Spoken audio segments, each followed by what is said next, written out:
evening, everyone, and welcome to the final episode of Smark Guys before WrestleMania 41. It's time for episode 13, the big pre-show hype. Ladies and gentlemen, I'm here tonight broadcasting live on YouTube and on Kick. And with me tonight is my third and final where is my third and final co-host? Hello? What the hell?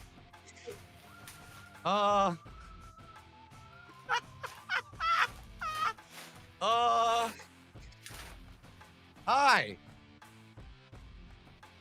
Oh. Hello, Phil. Hello. It's someone on the internet who you might know, or you might not, whose name is Gahoole. And ladies and gentlemen, my third co-host here on Smart Guys, now for the WrestleMania build-up show, is actually the Shockmaster in the flesh. But no, that was the Shockmaster gag. Very well done, by the way. Nice, you pulled that one off. Looked really good. I hope it went well. I mean, I didn't fall, did I? I didn't trip. It looked cool, right? Oh, it looked great. That looked great. People right now are saying, who the hell is this and what the hell is going on? So I think we should do a little bit of an introduction. Would you like to introduce yourself, sir? Mm-hmm. Absolutely. So, for those of you not in the know, which is I'm assuming everyone on the stream chat right now, my name is Gahoole. And in fact, long ago in the distant year of 2021, I co-hosted a wrestling podcast with one Ashton Parks, PPP. Whoa. Hold on. No. Well, I don't believe you. Because PPP is not a fan of pro wrestling. All right. We all know that PPP hates it.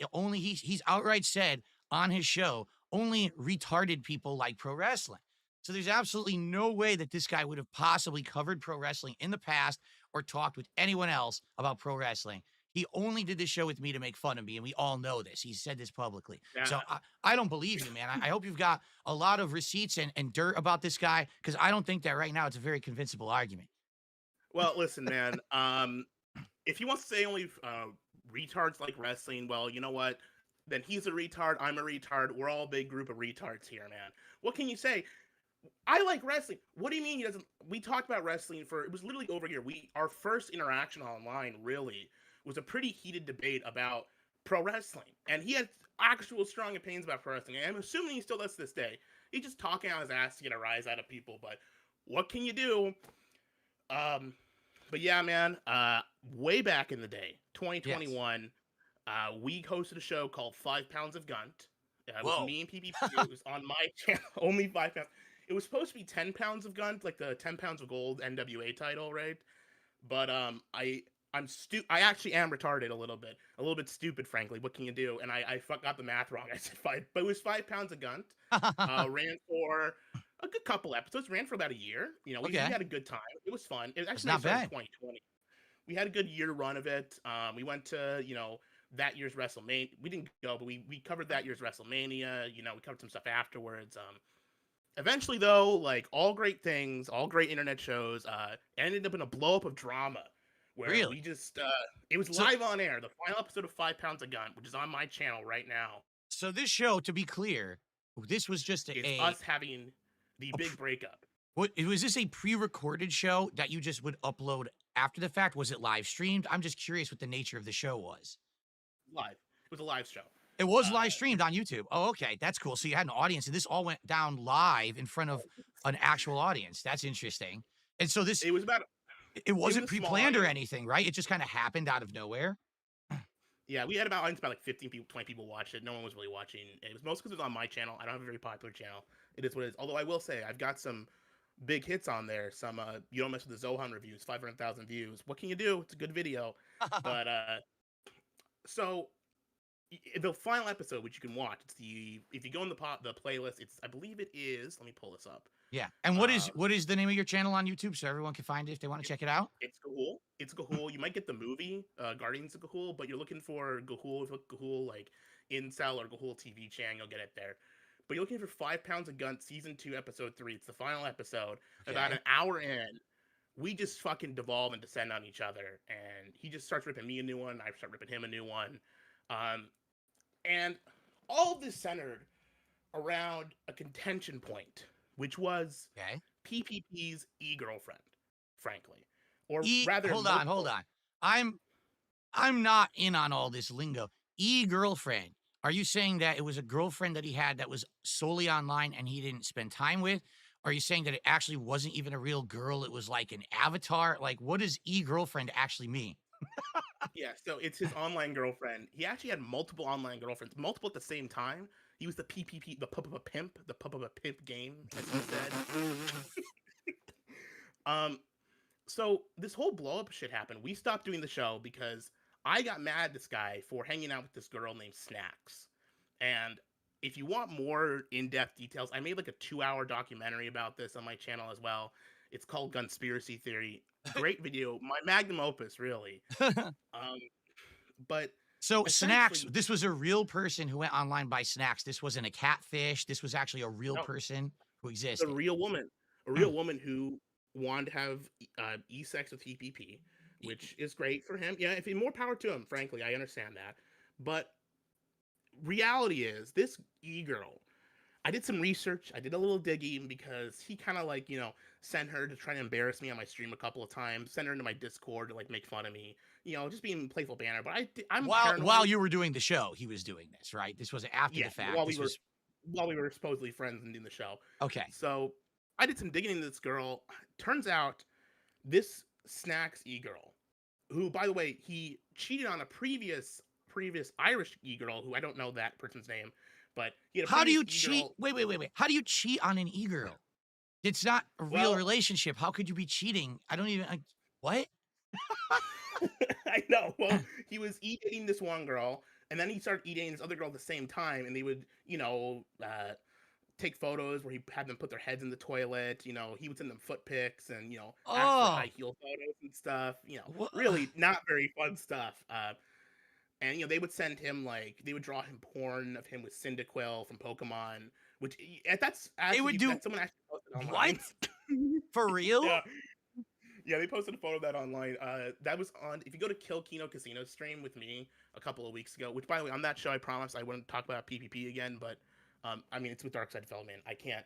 It's the legend. It's the legend, Darkside Phil. How could I not take the opportunity to come on this show? For the record, okay, as you guys know, I don't get involved with any of this online drama stuff at all. Okay. But when Gahoole contacted me several weeks ago and he says, I used to be the former co-host of a wrestling show with PPP.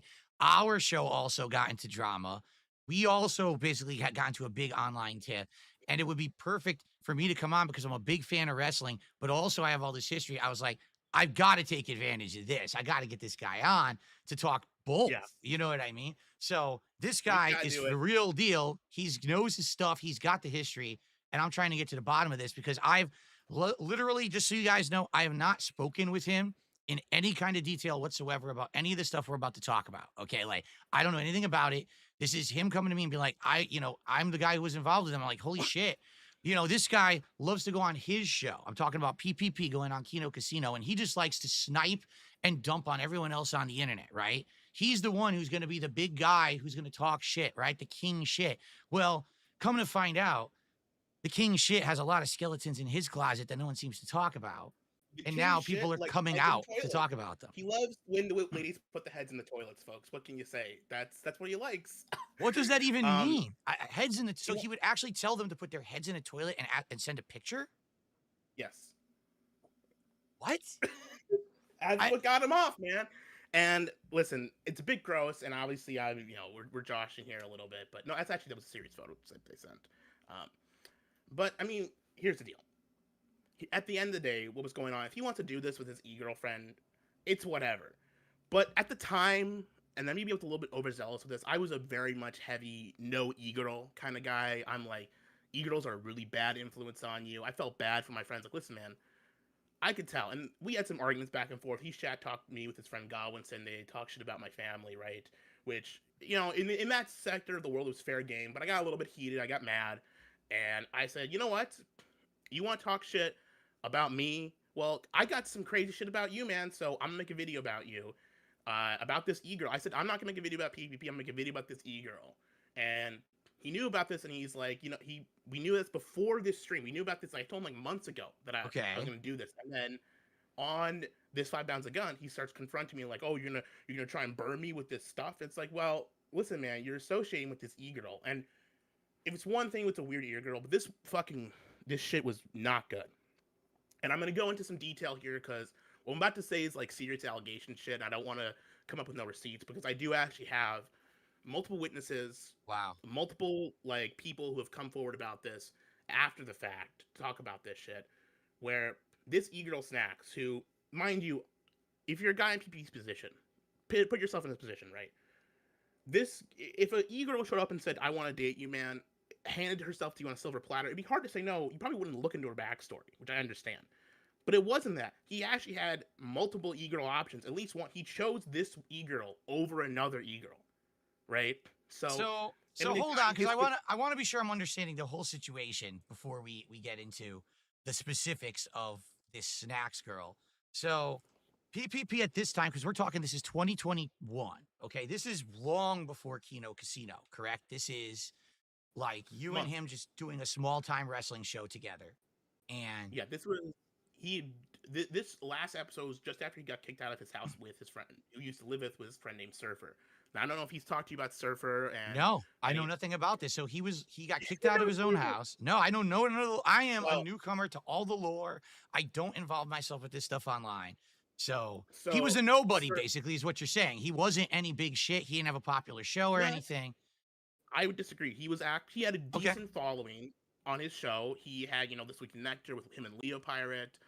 He and Godwinson did tons of shows together. It wasn't like a big thing, but he was big in the circles that, I ran with. He was in the sphere of what we call the sector, the Ethan Ralph hate.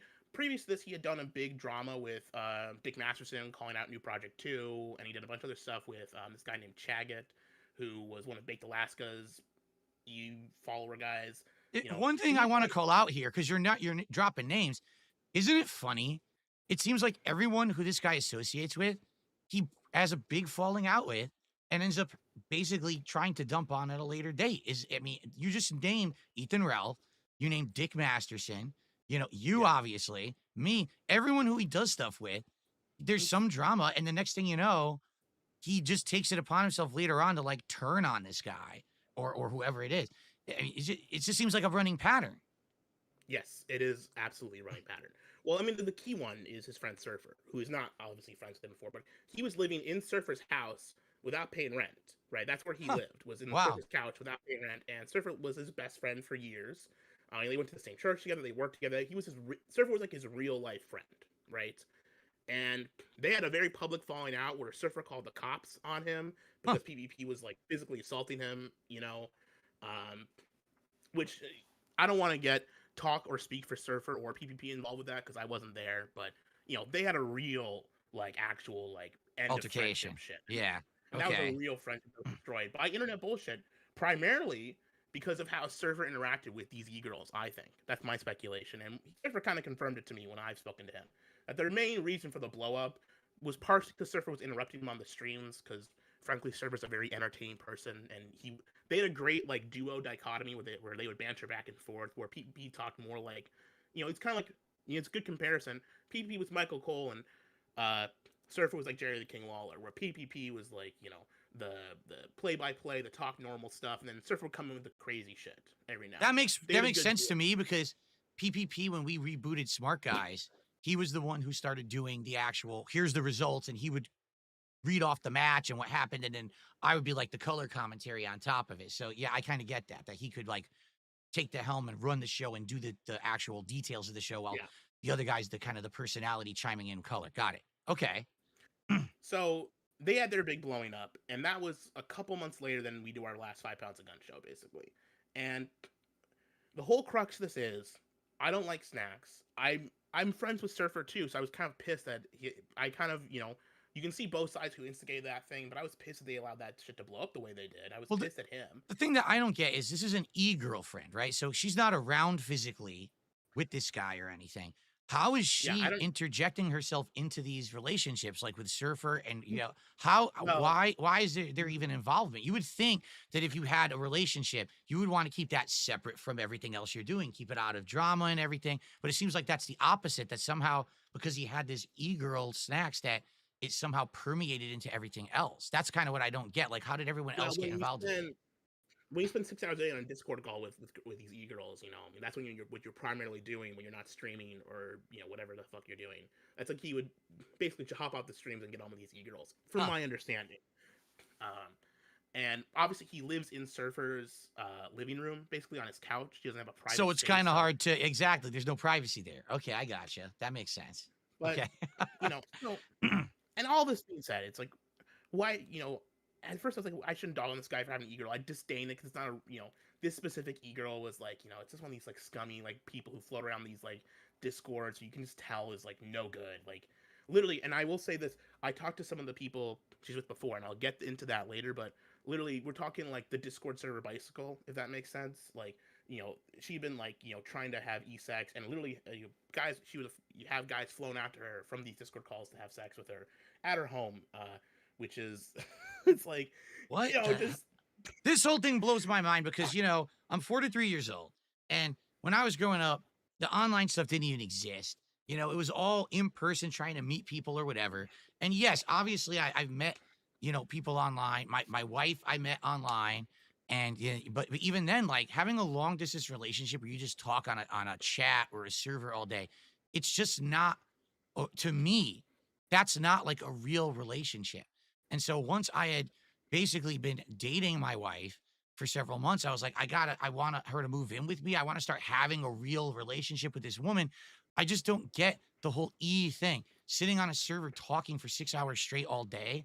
Just can't you just find someone who you can be with in well, person who's a real in life relationship? You know what I'm saying? Like, that's just well, crazy to me. I don't know.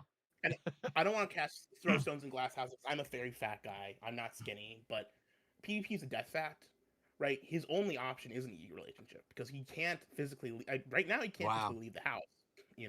At the time he could barely get to the toilet. And when he was with Surfer, so he was basically immobile. He's basically handicapped through fat, right? He can't leave the house, and any girl was going to go out with him, she would have to come to him. And I mean, frankly, I don't want to get into the fat shit because I'm very fat. I don't feel comfortable with that. But I mean, that's the actual reason, right? That's why you would do that. Okay. I guess that But makes sense then. and Yeah. but and there's no fucking frankly, I want to shame the guy for that. The shame comes from the choice in the e-girl, right? Because this e-girl Snacks was, I don't know, I'll start with the least crazy allegation, which I know to be true, and then go to the actual like bad stuff. So Okay. this Snacks Again, e-girl, for the record, I know nothing about what we're about to talk about. This is all first time for me. I have no idea what any of this is. And for the record, because some people in chat are like, what's going on right here? It's this simple. All right. PPP right now is riding high. And the reason he's riding high is because he caught lightning in a bottle. All right. What it sounds to me like is he was someone who was a lolcow on the internet, and he knows it. He knows how bad of a lolcow he was. He was in lolcow circles, the sector, and he was making content and all that. And at some point, he somehow stumbled upon the perfect formula. I want to do a show with someone else, formerly kind of from this group, and we're going to basically make fun of everyone else, and we're going to act like we're the high horses above everybody else. But in truth, here's the truth about all of this, all right? Anyone who involves themselves in this kind of content and actively wraps themselves up in it on a daily basis is no better than anyone else. On any given day, you're going to fly too close to the sun, something's going to come out, and then you're going to be the new jackass, all right? Personally, me, I have tried to never, ever get involved with this kind of shit. When everyone else tries to get Phil on their show for drama and this and that, I say, no, I don't want to do that because I want to make meaningful, positive content for people on the internet, okay? But this guy, him and his buddy over there on Kino Casino, actively tried to use me for 8+ months as a way to get a rise on their show, to get me involved in their content. And then when it wasn't convenient anymore because it wasn't working, they decided that they were going to turn on me and start being negative towards me. And that's when I had enough and I cut the cord. Now all of a sudden, Phil's the loser, Phil's the lolcow. No, motherfuckers, you are. You always were. But just because you found a way to get popular making fun of other lolcows doesn't mean that you're not the ultimate lolcows too. So when Gahoole contacted me... Sorry to cut you off, Phil. No, go ahead. scumbag lolcow. And you made a good point. You fly too close to the sun. I will say this: the lolcow sector, and I've experienced this a lot, and especially nowadays with, it just always crops up. You're on that fringe of the internet that's like so close to the outer fringes of what like the normal internet is, right? You're really close to a not so good part of the internet that's very fucking bad. That's like illegal. That's Yeah. like you are committing actual like scumbag crimes and shit. And it's really easy to cross over. Andy Warsi's crossed over it a number of times. We don't want to, we all sweep it under the rug and pretend like it didn't happen, but Warski's actually committed like heinous shit in the past. And I don't know. I don't want to say PvP has because I don't know if he has, and I don't think he has. I don't want to make the allegation, but he is, or he was. I'm not sure if he still is. And I'm sorry if my connections is bad. I'm not sure if I'm dipping or anything. If I'm okay. It's chopping up a little bit, but it's fine. I've had worse on the show, so it's all good. Yeah. Let me see if I can close out some stuff quick just to make this easier on all of us. But I will say, and the whole point of the story where we're talking about this e-girl snacks, and the reason why I'm talking about, I made a whole documentary about this shit years ago, like after it happened, and he kind of just pushed it away, kind of let it, like, just didn't acknowledge it, said, who cares, this doesn't matter, I don't have to address what I did wrong, it's fine. Well, sorry, bitch, but revenge is a dish best served cold. You didn't address it then, so now I'm gonna come on here and make you fucking look in the mirror, and see what the fuck you did. And frankly, Phil, what got me and what made me really pissed and want to talk to you was what he talked about your fucking wife, what he shat on her. That really fucking upset me. And frankly, there's no excuse. I understand it's the internet, we talk shit about each other, but there's no fucking excuse for the way he talked about your wife. There just isn't. It's not fucking okay. I said outright to him, you guys, by giving me a chance, shining me in a positive light, glazing me or whatever, you gave me a big rise in the internet community that I haven't seen in 10 years. I'm doing better. I'm getting more support, more views. You guys can literally say whatever the fuck you want about me. I don't care. You can talk shit about my content, about my appearance, about anything I do. But I told him outright, do not be bringing up personal shit like my wife, my family. There's no reason. They're not in my content. They have nothing to do with anything. For a while, they respected that, but then slowly started noticing, oh, we're going to name drop. We're going to say an insult. We're going to do that. What it is they got to push that boundary. They got to feel like they're the big kahunas in charge. They're the top dog in the yard, and they can get away with whatever they want. Even though they knew it was wrong, they're still going to do it, right? So there you go. I don't have the chat open right now, so I don't know what people are saying, but, it's fine, because this needs to get said. All right. Now that I got your attention. So this girl snacks that PvP chose to associate with, right, was a member of a group called the Order of Nine Angles, which is a Nazi Satanist group on Discord which is, it's Discord Nazi's not that crazy, but Nazi Satanist group on Discord. That's the perfect combo, right? I mean, you got to have a little of both to have the perfect. You gotta have it both ways. So the Order of Nine Angles is a Nazi Satanist group, which has essentially did a lot of fucked up shit. They would share like, gore and stuff on their page and stuff like that. Really just gross group of people. And this snacks girl, not only was a member of the Order of Nine Angles, she was like like I said, the Discord bicycle of the Order of the Nine Angles and these like associated like far right Discord groups. So like there's this one guy, Dingo, who I've actually spoken to in person since this whole thing went down. This Dingo guy, he was with her, and they she had like a fling with him, and he came out and had sex with her, which is kind of fucking weird. Like, he had to go out to her because she was too, fucked up mentally to fly for whatever fucking reason. Whatever. But there's this guy in there called Torba. Now, Torba, when he knew Snacks, was like, I think he was I don't want to make shit up, so I'm just going to say he was under the age of 18. I don't remember exactly how old he was. Oh, great. So now we got a nice dose of pedophilia in here, too. It's like, just keep going, keep stacking it on. And it wasn't even just like normal pedophilia. She would she was like professing her love for Torba. Like, I must have you, Torba, to this fucking like 16 or 15-year-old. And he's fucking admitted that she did this, by the way. There's like fucking, he's like gone on record saying that she definitely did this. I don't think he cares that she did it, but, So this is a Nazi Satanist pedophile who, by the way, Order of Nine Angles and Snacks by extension was also heavily involved with Torswats. I'm not sure if you guys know. Probably that name rings a bell to some people in the audience. So Torswats is the group that swatted Mr. Medicare. I think they even swatted PvP and Surfer.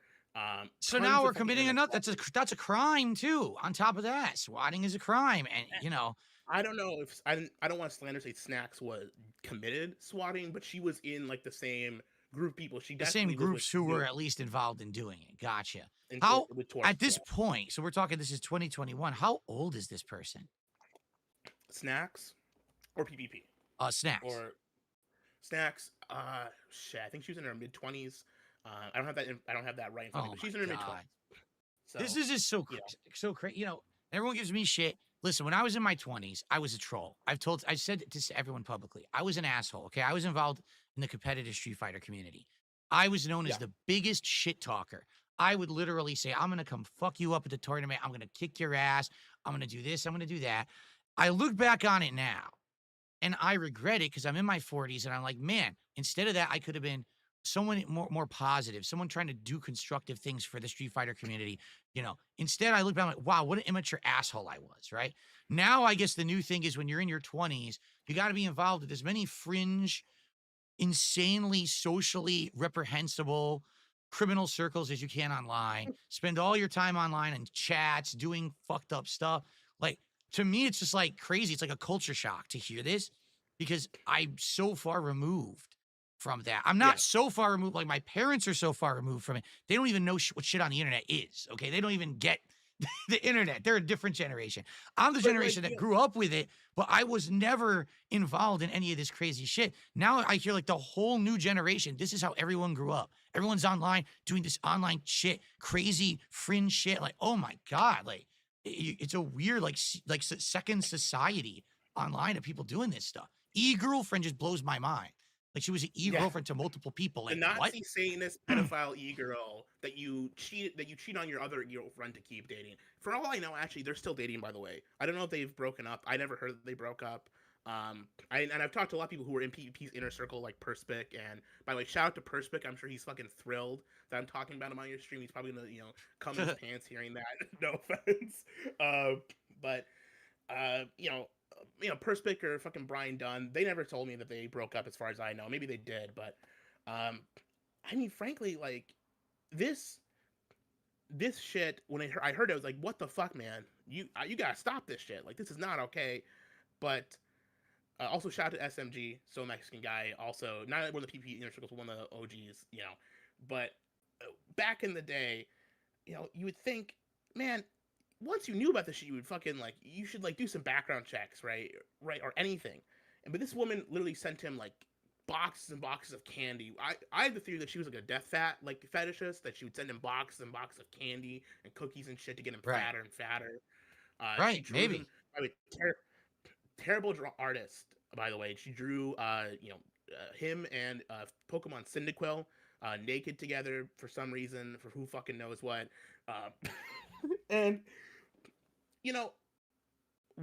this is the guy, by the way, this was when he was doing this, he was at the peak of his preacher dump, because his family's a preacher family, right? He's this moral high ground guy. I've heard this before. Yeah, I heard a little bit about this, that apparently he actually grew up in a preacher family and everything, which is crazy to me to see where you ended up, right? He was going after guys like you called Dax, Dick Master and Diddler Dax and stuff. Like, he would go after these guys really hard and be really, really like, I'm the morally upstanding one. I'm the morally upstanding guy who can talk to God. I will call the wrath of God down upon ye, right? When in the fucking background, he's dating a Satanist who groomed a fucking underage boy. It's fucking pure hypocrisy. And it just grossed me the fuck out, and it pissed me the fuck off. So I had to make a video. I made a very long video about it.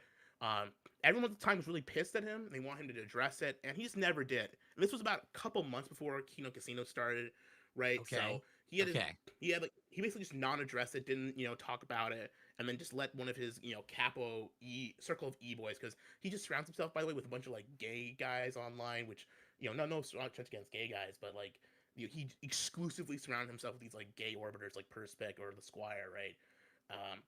And it's just weird. The PvP capos guys, I don't want to go into that too much more, but so they basically ran defense control for him, and then when it's all said and done, he moves on, doesn't get addressed, doesn't have to fucking reconcile, doesn't have to apologize, and can just move on. Of course, later on, he with Worski, he tried to defraud his audience by using like scam Russian payment sites. I'm not sure if you've heard about this. No, again, The I hear nothing.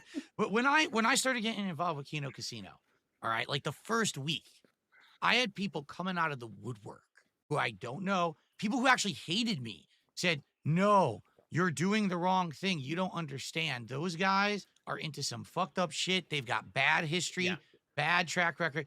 That's the last people you want to associate with." But I'm the kind of guy that like I don't care about what you did in your past. What I care about is like who you are now. I mean, I look at my past and the fucked up stuff that I did. And I'm like, well, I know I'm not that person anymore. So if I changed, I assume that other people can change too. But then it seems like with a lot of these people, no, history tends to repeat itself. You know what I mean? So no, he's done it with everyone. He's did it with, PP's done it with Godwinson. He did it with fucking Perspic and Squire and Brian Dunn. Even his closest capos, his closest inner circle, he's turned on and betrayed. He hasn't betrayed Worski yet, but like when he goes on the show with Worski, it's acting like this. Oh, it's a big deal, big time Andy Worski.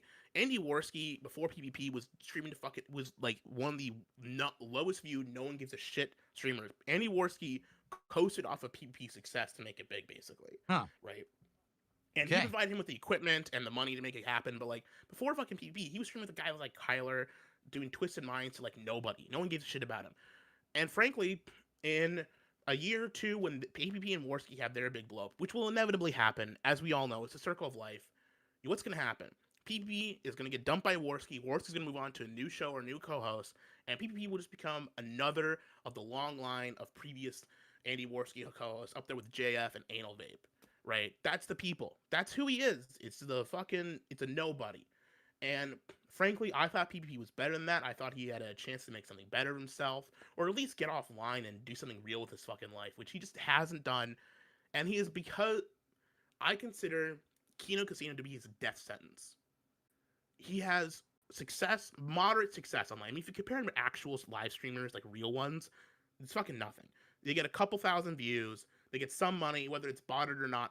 They have histories of botting in the past. And See, I don't know that either.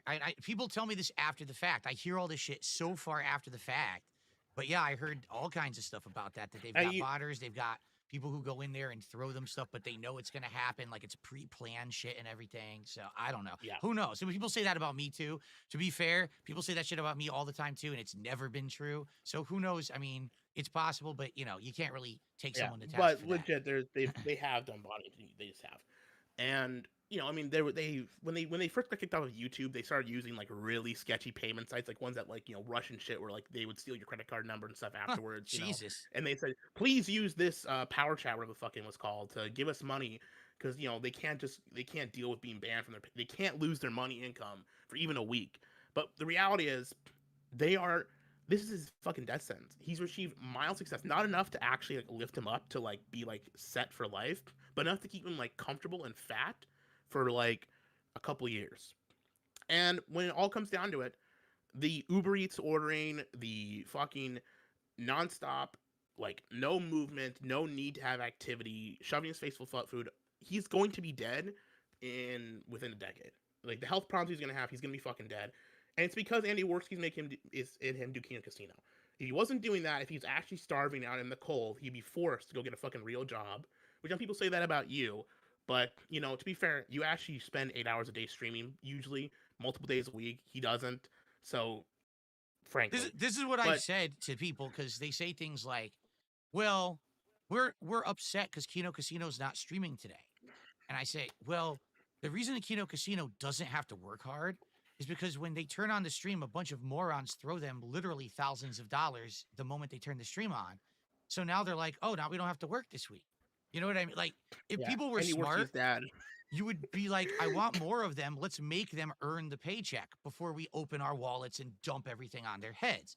I work 8 hours. I work 5 days minimum, 6 days, some weeks, 8+ hours of streaming a day, because I'm a normal guy who I realize that my viewers are not filthy rich, and I need to earn their money by making a lot of content that they like.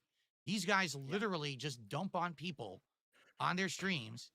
How hard is that? Not very hard, I can tell you, because I've done it before. It's really fucking easy. And people just open their wallets. So if you want more Kino Casino, don't shower them with money because then they don't have to work anymore. And then they go on vacations and they take 1,000,000 days off. But people are stupid. These people who throw and shower money on people like this online, they're not smart. They don't understand the LARP because that's really what it is. It's a LARP. They're role playing something you want so that you will shower them with money and then they run to the bank. I can outright tell you guys this. Right Well, after one episode of Smart Guys, okay, I was right here talking to PPP after the show. And you want to know what he said to me? He said, Phil, our viewers and our fans are just wallets. They're not people. They don't act like they have feelings. They're not your friends. The only thing that they're there for is to pay you. You milk them in any way you can, and the moment you can, you throw them away and you replace them with others. That's it. That's how he sees his audience. And so to the it's point that he's okay with them putting their card information on a site where they will literally fucking get, they'll have their credit card payment, they'll have their cards defrauded and scammed. So he's why gonna would have he them. why would he ever care about that? As long as he received the payment, he doesn't give a shit about that. He Yeah. thinks that there's an endless door of people that will just keep coming in. As long as he keeps making the drama slop content, the people will keep coming in and paying him to do it, and that's all he cares about. And he said Yes. that word for word to me on a stream. So, Well, there you go. it just, the guy, frankly, is a horrible judge of fucking character. Continues to be a piece of shit. Surrounds himself with people who don't have his best interest at heart, who want to fucking basically make him dead. Removes even his closest friends. Even he took even fucking Godwinson out, who he worshipped like a god. He worshipped Godwinson like a god when I knew him, right? And even he betrayed because, frankly, he wants to get fat and die young, and that's probably gonna happen. The more money people give to Kino Casino, the closer he gets to death, because that's all it's gonna do is funnel his fucking food addiction and his inability to live up. Probably his alcohol fun too, because he gets drunk on shit all the time, and he's just gonna fucking be dead in a couple years. And I'm fucking sick because I used to know this guy, and I'm not trying to be like a concern troll here, which is a very obvious thing you could say I'm doing right now. But genuinely, this guy will be fucking dead soon, and the more money you continue to give them, the more likely it is he will be dead. So if you want to see the guy die, it's similar cases to like King Cobra JFS, where like if you give that guy money, he's just gonna spend it on booze and it's gonna get closer to killing him. It's the exact same thing with PPP. I And hate to Worski, say it, really. I think that's kind of the shtick at this point online. I really believe that. Like, people actually pay these lull cows because they want to see them do the action that's most harmful to them, and then they're actually getting some kind of. I think it's sick. To me, I think that's twisted, sick shit. Like, if you're gonna watch someone online, watch because you legit like them, contribute because you actually want to see them success and make themselves better. If you're actually paying someone and they're getting worse, then isn't that the opposite? But I think there are people that is a sick fetish where I will, like you said, the what is it, the death fats or whatever. Throw them the candy, throw them the stuff, so they'll keep going. You want to see them get pushed over the edge. That's just, I mean, that's insane. That's like the wild, broken human culture, in my opinion. That's why I don't want to be a part of any of this shit online. And I hope people now, you just kind of see with all the shit that these people are involved in, why I don't want to get involved in these circles. These guys were trying to push me into this shit. You know what I'm saying? and to be fair, obviously I'm on here talking about all this shit, so it is causing more drama. And obviously there's something to reflect about that. But frankly, I don't care. I want to talk shit about this guy because he pissed me off and he made fun of me and my family. And if you want more details, I've got plenty of documented videos that can go into further evidence about this shit. And I will say, all the claims I'm making, they're not fucking coming out of my ass hat. I had actual people who were in these servers tell me about this and confirm it all to me. Also, fun fact, before we move on, because we should probably get to the wrestling now, because we're about, we're pretty far deep in this. And I'm sure the audience, while they may be entertained or whatever by this, probably we will talk about wrestling, because I love pro wrestling. Yes. I'm a that is, for the record, because some wrestling. people are shocked right now in chat and they're like, what is going on? Listen, this is like a 1-2 punch combo because Gahoole actually is very much into pro wrestling, and we're very excited to talk about WrestleMania in a second, which Yes. we are going to do. I went to last year's WrestleMania 40, which was fucking awesome. Great show. I love that show. It was so good. It was so, I've been to 3 WrestleManias, and that was my favorite live WrestleMania I've been to. It was so amazing. One of the best shows I've been to live. But I will say, before we close out, fun little story. So Torba, the underage boy, right? We'll call him the young boy Torbo, the young innocent child Torba. So Torba was a huge PPP fan. He loved PPP. He was one of his biggest fans, and he would just talk nonstop about PPP to Snacks. And because that got so annoying to Snacks that she decided to leave Torba to go to date PPP instead. Huh. So it wasn't even like she did it in her past or whatever. It was like, leave. I'm gonna stop being a pedophile and immediately go to Ashton Parks. It's like, so you can even say, well, it was way in the past. Maybe he didn't know, and maybe she didn't tell him. But like, he was in the circles. He could have easily found out about anything about this girl. He had done any fucking background checks about this bitch to find out that before she dated you, she was dating a child, an underage boy who she groomed on Discord. Wow. So, but again, these are the people who are sitting on a show every week, and they're the ones who are going to talk shit like they're above everyone else. You know what I mean? Like they don't have anything to ever have. What the fuck?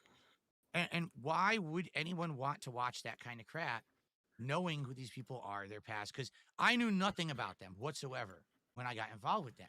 And then more and more, as I did more projects, more collabs with them, I have more people coming out. You got to cut it off. You got to stop. You understand this is going to be toxic. This is going to hurt you and your family long term. You're going to get wrapped up in shit you don't want to get wrapped up in. And I kept saying, don't worry. I got control of this. If they ever push me into something I don't want to do, they're going to know that. I'm not going to do it. And look what happened. The moment that they tried to basically snake me and get me involved with shit I didn't want to do, I said, no, I'm done. And then immediately it's like scorched earth against DSP. He's the worst guy on the planet. Let's have weeks of content about the guy. Well, what happened? You said it was good. If I could, he even said to me, if ever you feel like our association isn't working out, you can leave. It's all good. And then I did. And then he turns into like a jilted lover, or like, like I left him at the altar or something. Or it's like, what? You can tell he's pissed. You can tell he really wanted to be friends with you. You can tell he really wanted you to come to like hang out with him to go do the Hogan show. Because I think he just wants to do that with someone, but he feels too embarrassed to just go by himself because he doesn't think, or he feels like maybe he physically can't do it by himself. Or he wants to go with you. And frankly, I hope he does find someone to go hang out with Hogan in Tampa with. That sounds awesome. He should go do that and stop fucking wasting his time talking shit about drama. Go make some real fucking friends. Or make some fucking friends online. Host your show and do your shit. Talk shit about people. But like, frankly, it crossed the line when you start talking shit about your wife. Exactly. Listen, I had every intention of being civil and friendly with those guys for as long as it made sense. You know what I mean? Like, I had no intention of turning against them or snaking them, but it just seems like it was inevitable. Like, on their end, it was just going to happen when they saw that doing something with DSP in a positive manner wasn't going to make them money anymore. You knew eventually it was going to flip into let's get to the negative and just destroy the guy instead. And that's what everyone was telling me. And I said to everyone, don't worry, I have control of it, which I did. I pulled the plug when I needed to, but that's when they went crazy. So that's how it kind of ended. But to me, see, here's the thing that I think about, because we're talking about the Hogan thing, right? I think I agree with you. Like, I think that PPP actually does want to have real friends. But for some reason, there's something up here that just doesn't let him. And I don't know if he treats friends like shit. If it's a He treats all his deficiency. fucking friends. It could be depression too, because I'll tell you this from personal experience. Back when I was younger, I really suffered badly from depression. Okay, and I had friends. Yeah. Literally, I destroyed friendships in my life for no reason. It wasn't like I don't like this guy or I literally would just say, "Time to fuck this friendship up," and then I would act like an asshole or not ghost someone completely. And then my depression would make me feel worse. Like it was like an endless cycle. You feel depressed, so you do fucked up things that ruin your life, and then you feel more depressed, and it just feeds itself. Maybe that's what it is. I don't know. I'm not a psychologist, all right? Well, but it was wild the way that he was acting like he wanted to be my friend. I was trying to tell him, nah, dude, there's kind of boundaries. I'm not going that far because I got a life. I got a wife. I'm never going to really be to that extent. And then when he goes too far and actually insults my wife, then he loses it. Maybe that's what it is. Maybe he was angry because I said I wouldn't go hang out with him in Florida, and she was the reason. So that's why he's so angry at her and starts talking shit about her on the show. Maybe. Probably. Yeah, maybe so. But, I mean, frankly, I don't think, because he's done this with every fucking, I mean, obviously he did it with me, but, like, you know, we were only, like, loosely friends, so I can't, like, bitch about it too much. But when you look at, I've been, like, all the people he's been friends with, I kind of know, right? besides Worski, obviously, I don't know shit about Worski. The only thing I know about Worski is I knew his old co-host, Anal Vape, which frankly was his best co-host. Shout outs to Anal Vape. He was a great Worski co-host, frankly. Which obviously fuck Anal Vape. He's a piece of shit. By the way, hold on. Super Bonchan, I accidentally banned you. That was a mistake. I don't know if he's there. I misclicked on the chat because he's a regular on Kick, and I wanted to let him know I didn't. That was a complete mistake. I apologize. I did unban him. Sorry about that. Okay. Apologies, Super Bonchan. We are so sorry. Complete mistake. I went zoop. Got the wrong person. Okay.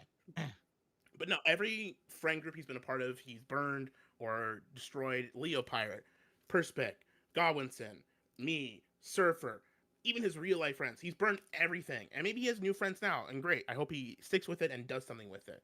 But it's impossible for him. He's got a destructive personality. He just like this.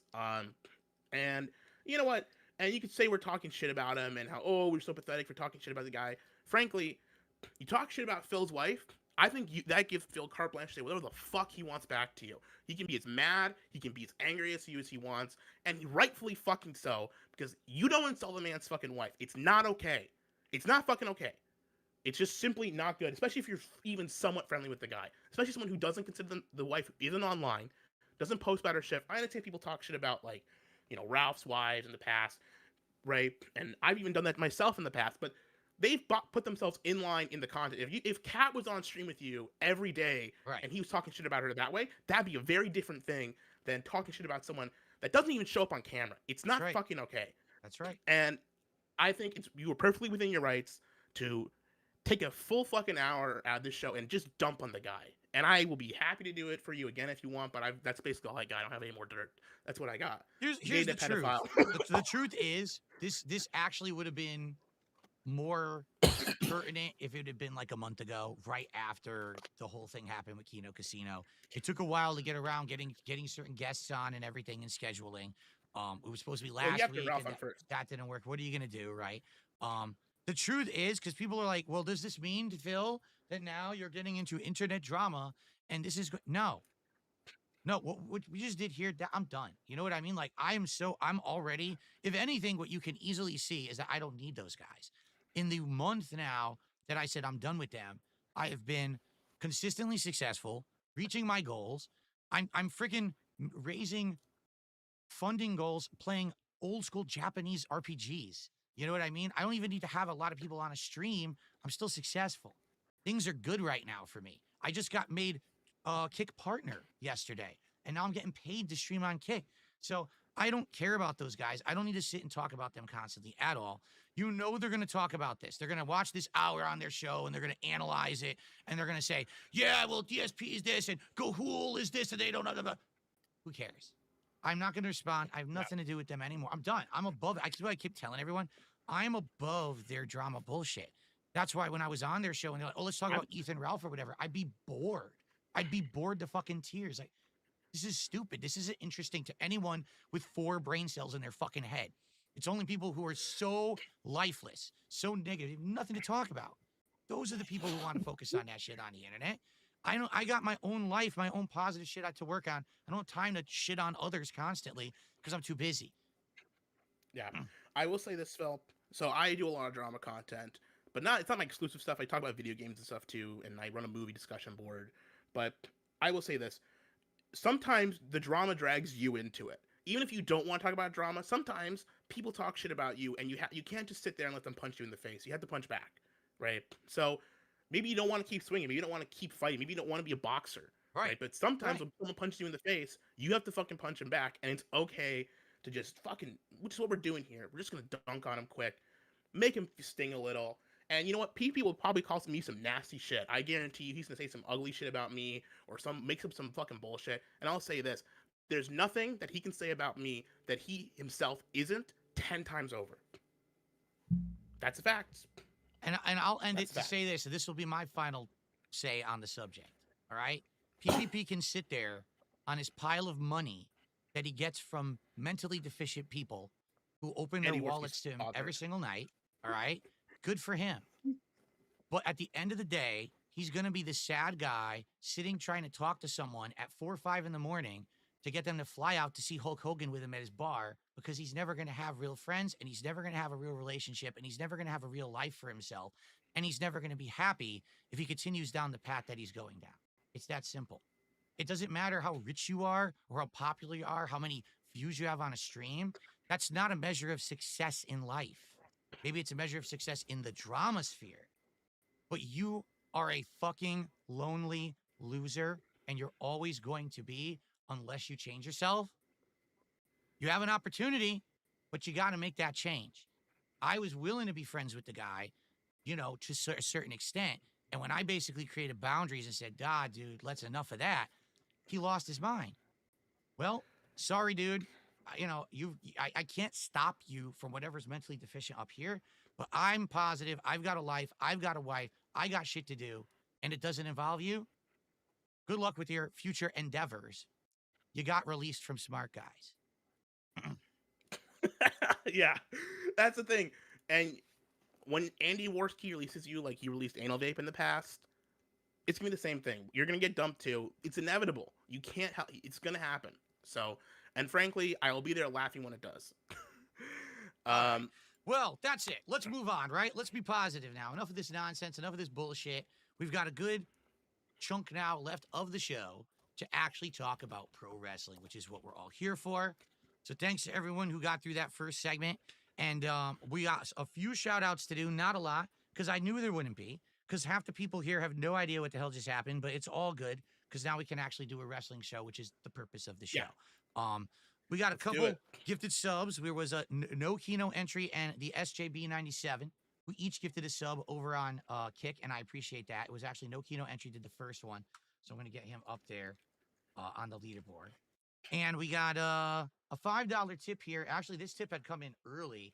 I'm going to guess this is Slayer, because Slayer usually drops a tip right at the beginning of the show, and I'm absolutely correct. So Slayer says, can't wait for today's final mystery guest.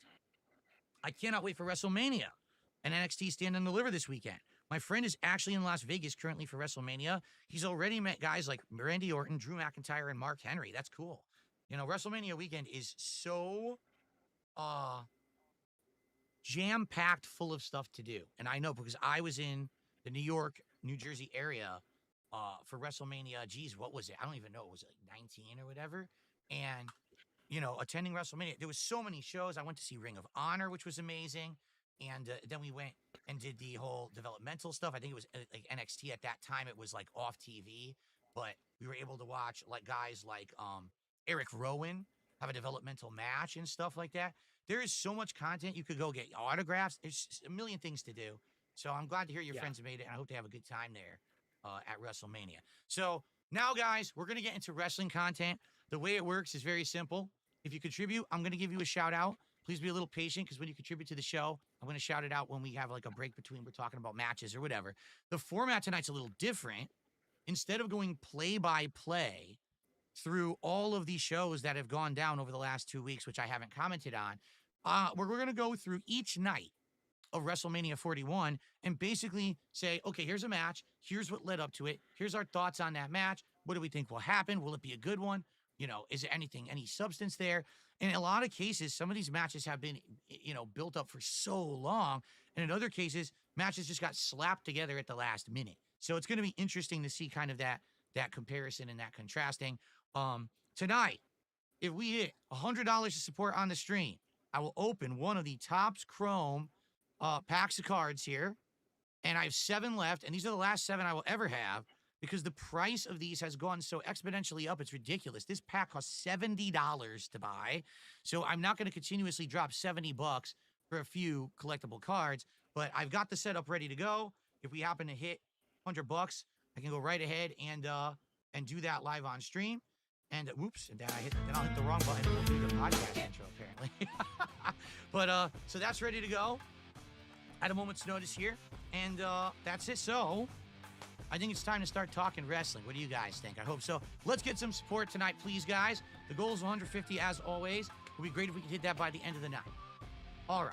So first off, before we start talking about WrestleMania, Gahoole, I'd like to ask you up front, what have you thought, in general, what are your thoughts about WWE in 2025, particularly since they relaunched Raw in the new Netflix era, Triple H fully in charge of everything?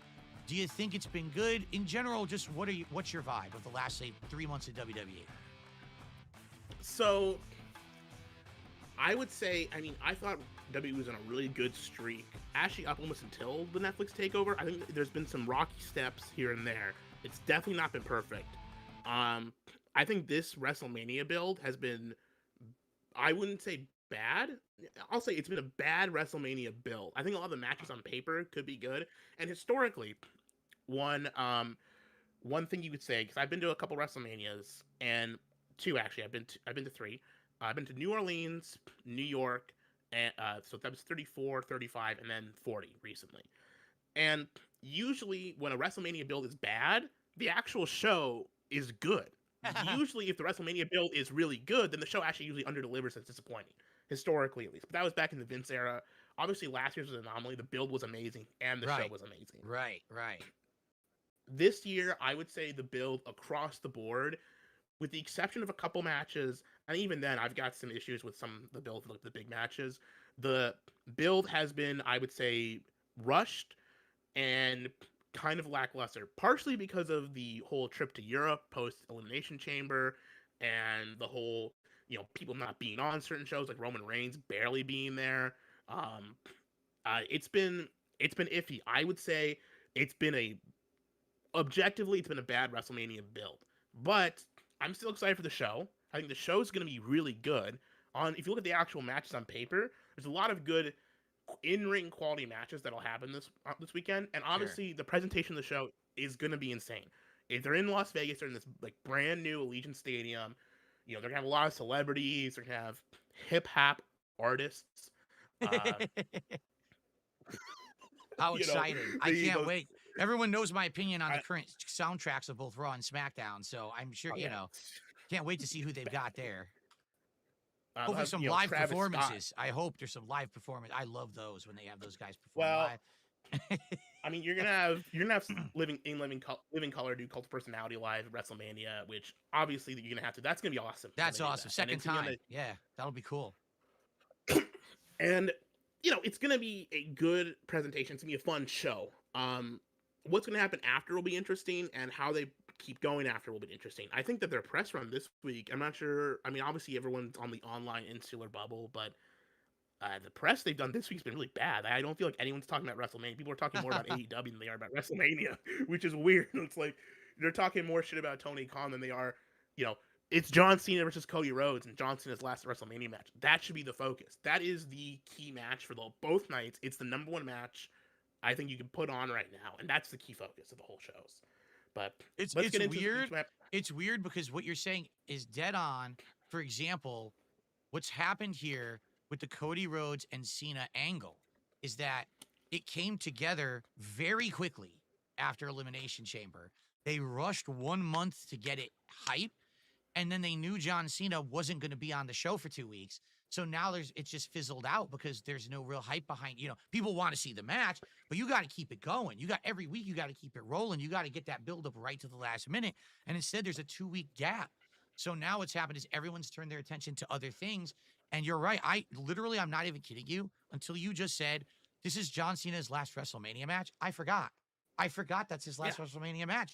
No one's been talking like that, And it's he's a heel, and he's going for the world title. He's probably going to win the world title. Just predict that now. I think he's going to win. I mean, how do you not have him win right now?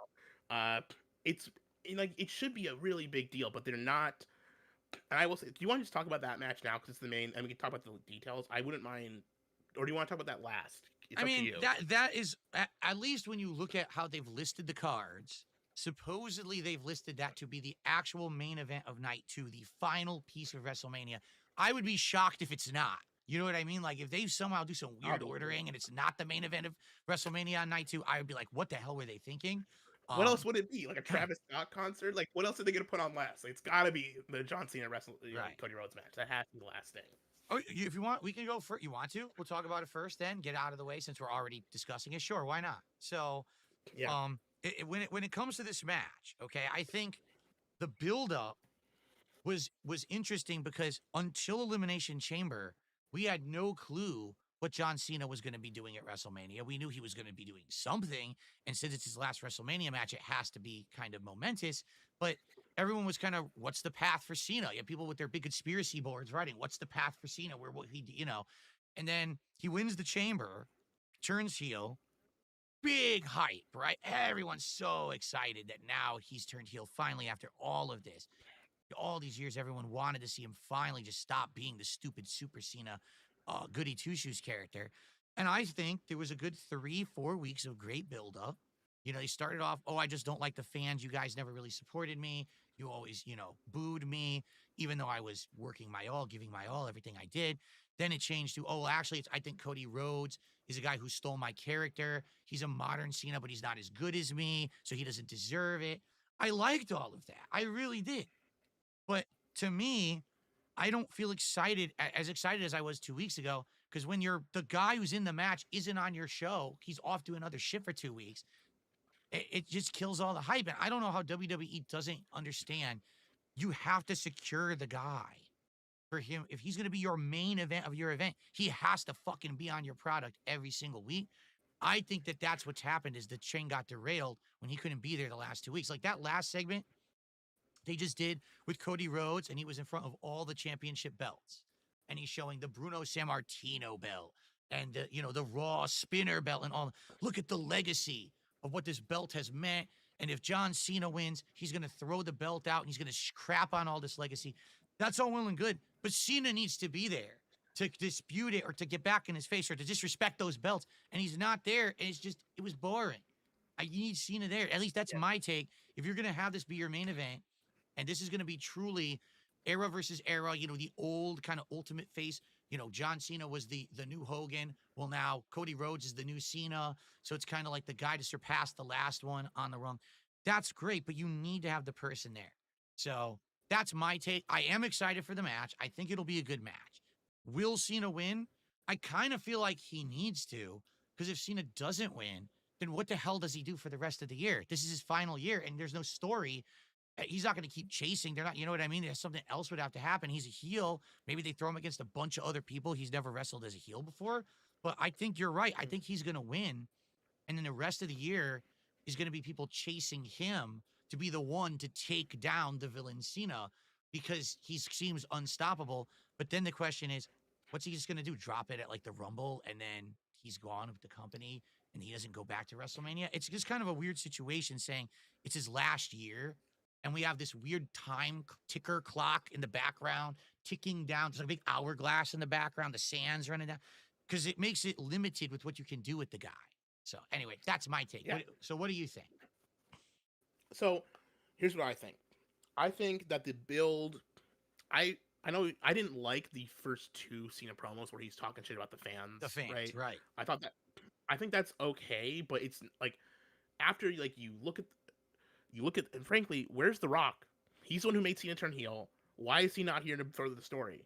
Right? He should be here just as much. I mean, he was the reason. Like he pointed at Cena, he turned like this, And if you compare last year's main event build, which was, I want to say, nearly perfect for like a main event of WrestleMania build, last year's was mostly because of The Rock beating Cody with the whip, the belt and talking about his mama and stuff. He made it so personal. There was blood. It was serious. It felt like a real, like Cody personally had to win this match. To transition that to Cena doesn't like the fans, right, isn't as strong of a story. It needs to be, if it's the main event of WrestleMania, it has to be, I hate this other person. He has to hate Cody Rhodes because he doesn't want to give up his spot. He's like, I'm not going to let you take over. You're not ready. And that was eventually what they got to. But the first 2 weeks, like, well, what were the first 2 weeks? Just like, was he just lying? Was right. he just like talking shit and like, right, like it doesn't connect. It's not the same story. And I think it would have been a much stronger main event build if, I mean, even if you can't have Cena in person those 2 weeks, frankly, it's a great way to get heel heat. Have him send in a video, right? You have him record something on his fucking phone and, go out and record something like, I'm here on the set of whatever movie I'm filming. I can't spend time with you fans because the WWE is beneath me. Something like that. It's simple, but that keeps him injected in the story, even if he can't physically be present at the shows. It's they do this all the time when other people have commitments. It's very easy to do. And that's not even on Cena for not having the scheduling. That's on them for not thinking that they Right. of how to book this properly. It's Right. just bad.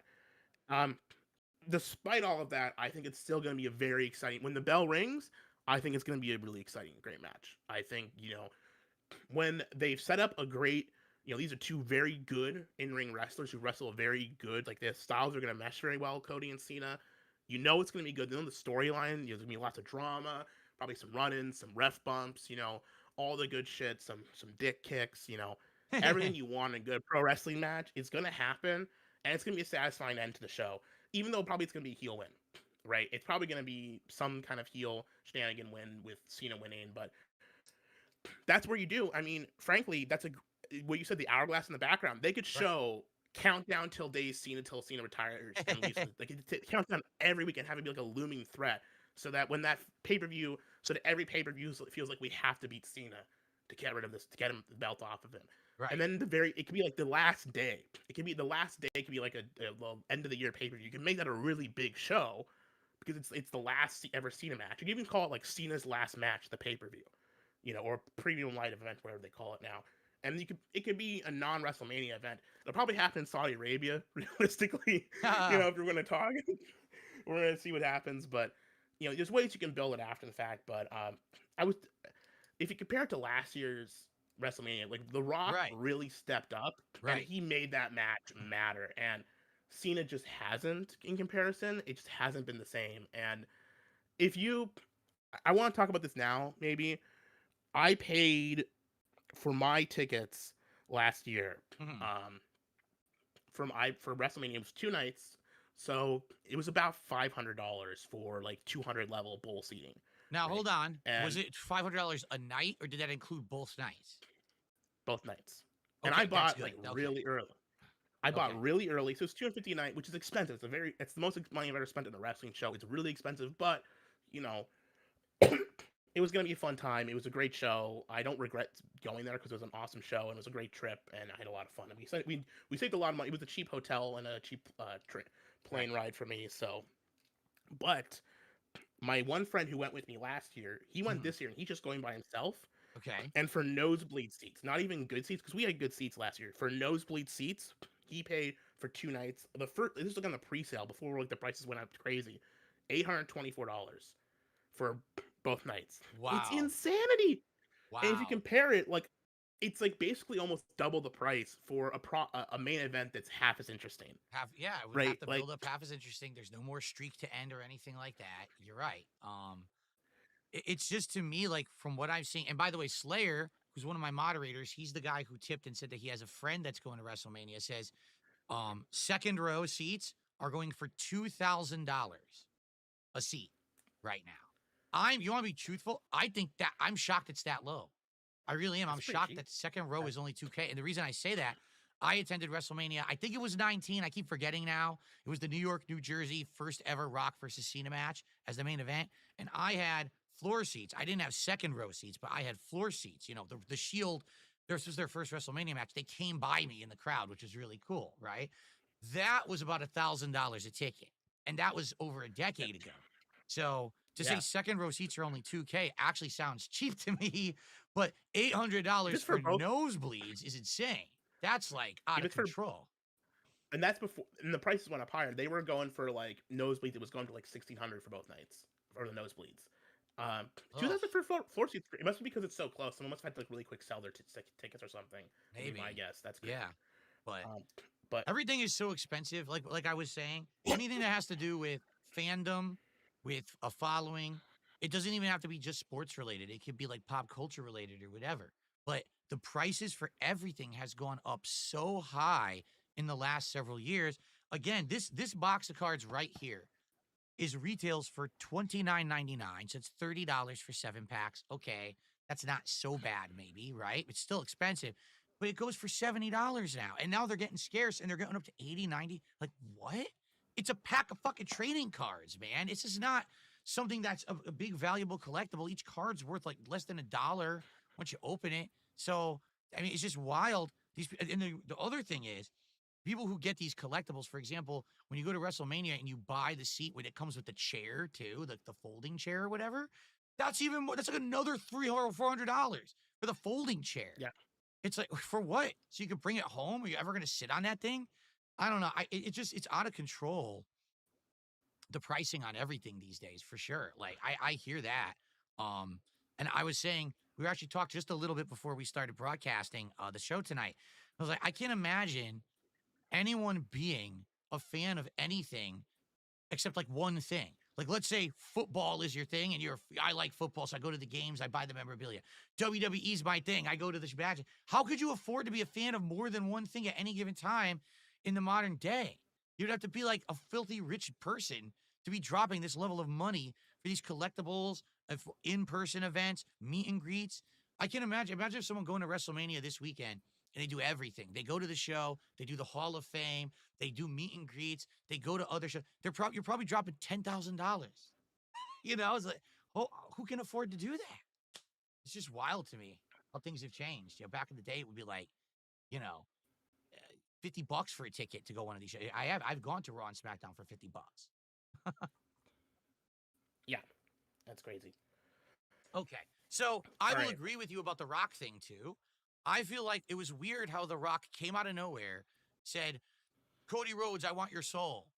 So Cody says no, and the next thing you know, John Cena turns on him, and then Rock's just gone. What happened? What happened to the whole I want your soul? Does he have John Cena's soul? I guess, but then why is he not involved anymore? It's like they just wanted a cheap way to wedge in Cena heel turn, and then he tapped out, and it made it a lot less exciting. Last year, with the, I wasn't following pro wrestling last year, but to know that there was this crazy unbeatable streak that Roman had, that, someone had to beat him, and it was going to be Cody Rhodes finishing the story finally after failing once. This is his last chance. And think about all those other wrestlers who got involved in that plot line too, to be part of the drama and that big triumphant moment. Yeah. When Cody finally overcame and he won, and you had The Rock that was involved in it with the night one match and everything. That's crazy build. Maybe arguably that's one of the best, if not the best build they've done for any kind of a match or series of matches at WrestleMania. And maybe they don't know what to do to try to get back to that level. It did seem like a big rush this year. For example, last year, so many wrestlers were involved in the plot. Think about how many people got involved with that whole plot line. Who would be involved with Cody Rhodes versus John Cena this year? Like, who would even do a run-in in that match? Can you think of a single person who has some kind of a vested, besides The Rock, maybe? Who else would even run in? It just seems like it's just those two guys. Yeah. I mean, people theorizing Austin, they theorize that Austin might do a run-in, Stone Cold. I mean, the thought was last year was that when Undertaker came out, it was supposed to be Stone Cold Steve Austin. So the thought is that, you have John Cena and Cody, right? It's like the face of this generation versus the face of the previous generation. Well, the face of the generation before that, Stone Cold Steve Austin, could come out and make it, kill the old to let the new come in, I guess. But that's about all you got. And I personally, I think you could do something interesting, but I'm more interested in the post WrestleMania, what they do with Cena. I don't think Cody's winning, but I mean, if Cody wins, I mean, it's not the end of the world. It could be fine. It could be fun. He could keep being champion. He could keep doing his reign. Right. But I think they've kind of exhausted what they can do with Cody as champion. Personally, they've done basically. I mean, unfortunately, most of his reign was marred by the Solo Sikoa, which, by the way, Solo Sikoa was like the main character bad guy of WWE for the entire summer, and he's not even on WrestleMania. Like, yeah, what happened to the guy? It's like, did he just do that bad? It's like, we're just gonna give up on the guy. They committed so much to him, and it just went nowhere. And he's dumped, right? And it's weird for me because the first piece of wrestling I saw getting back into WWE was Raw on Netflix, and it was the big Solo Sikoa versus Roman match. I was like, oh, okay, I'm there for it. I see the match. Okay, great match. And then he just like vanished, and he came back later, and he's not really involved in anything. He just, he's an afterthought or a side thought. Yeah, I guess so. I guess they felt like he didn't win over the crowds, and because of that, they had no confidence in him. Instead, now it's Jacob Fatu getting all the attention on that group. Yeah, which he's probably the better wrestler, so I mean, it makes sense. He'll have a good match with who's he wrestling? Oh God, I spaced it. Because there's so much stuff on the. I know, because what's happened is they shuffled that around.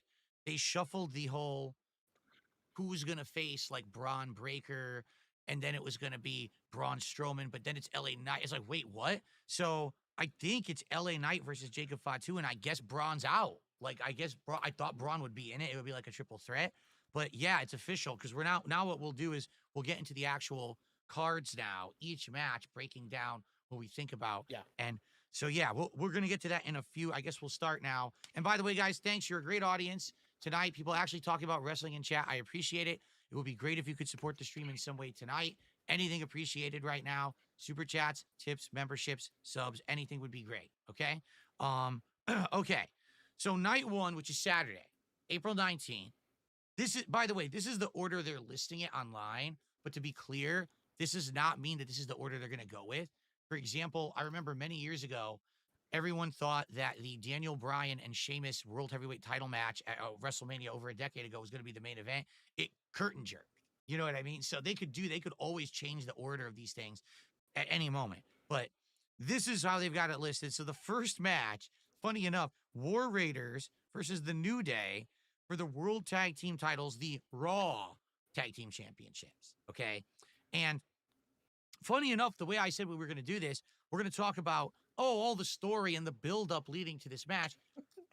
What nothing. Story? There's no story to this, right? It was just like a momentary thought that New Day is now heels. They want a title match. There's like one match, and now all of a sudden they're in the title picture. It's very bizarre. Yeah. The New Day had their heel turn. I think that was the first episode of Raw on Netflix. It was either the first or second episode. It was pretty early on. Way early on, yes. Months ago. And they turned heel. They had a couple promos, and then they've done nothing for months. They've been there. They've done a couple segments, but they haven't had a storyline. And now they're chasing the tag titles. It would have made a lot more sense if they were tag champs. If they were chasing, they did some heel stuff to be tag champs going in. It's always better to have a heel team go in as champion, right. And retain if they want to keep them as champs. Then I'm assuming they're going to win the titles. I don't know what the point of keeping them on the War Raiders is because they're not going anywhere either. I don't know. It's bizarre. New Day was so over as a tag team, even just like 3 or 4 years ago when they had the trios with Big E, and even after Big E left, they were still really like popular, and they were the longest reigning tag champs. They were the first ones to break Demolition streak, and I don't think this heel, the first time they did the heel turn was shocking. It was like whoa, but the long term of that is so far not been great. Maybe they'll turn around after they win the titles. I could see them being pretty good heel champs, but no, frankly, the WWE doesn't, and it's not just WWE. No wrestling company really gives a shit about the tag team divisions that they have right now. Like none. There's no. New Japan doesn't. Maybe some Mexican wrestling company does. I don't know. But New Japan doesn't. AEW doesn't. WWE doesn't. I don't really think TNA does. Maybe NXT does. I don't know. I don't really watch NXT right now. I don't either. Yeah. There's no one. The problem I see with this match is, I'm not saying it's not going to be a good match. I actually think it will be a great match in the ring. I really believe that War Raiders and New Day will put on a really great technical, high-flying, high-impact match. It'll be very entertaining. If this is the curtain jerker, I think it's a good match to have curtain jerk because it could get the crowd into the wrestling vibe, right? But take a look at the War Raiders, who were brought out. First, they were War Machine when they were in the Indies and whatever. They brought them to WWE. We can't have you have that name. That's Marvel Comics will sue the fuck out of us, right? So you can't be War Machine anymore. You got to be the War Raiders.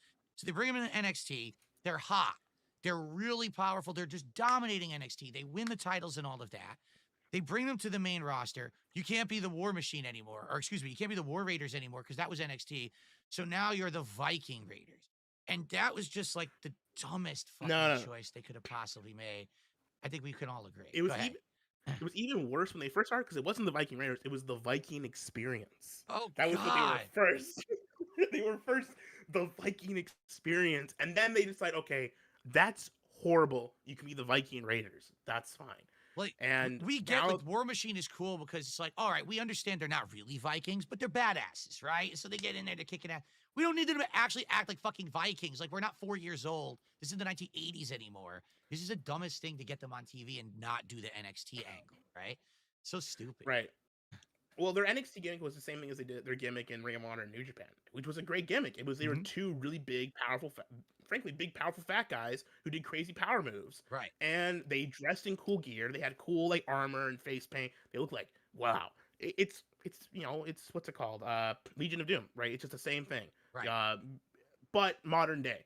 and that's fine. I think they had a good gimmick, and I always hope they can turn things around with people they've soured. But every time WWE sours on someone, there's like a stank left on them. I'm not sure if you feel this way. Like once they like fuck something up, it's really hard to unfuck it.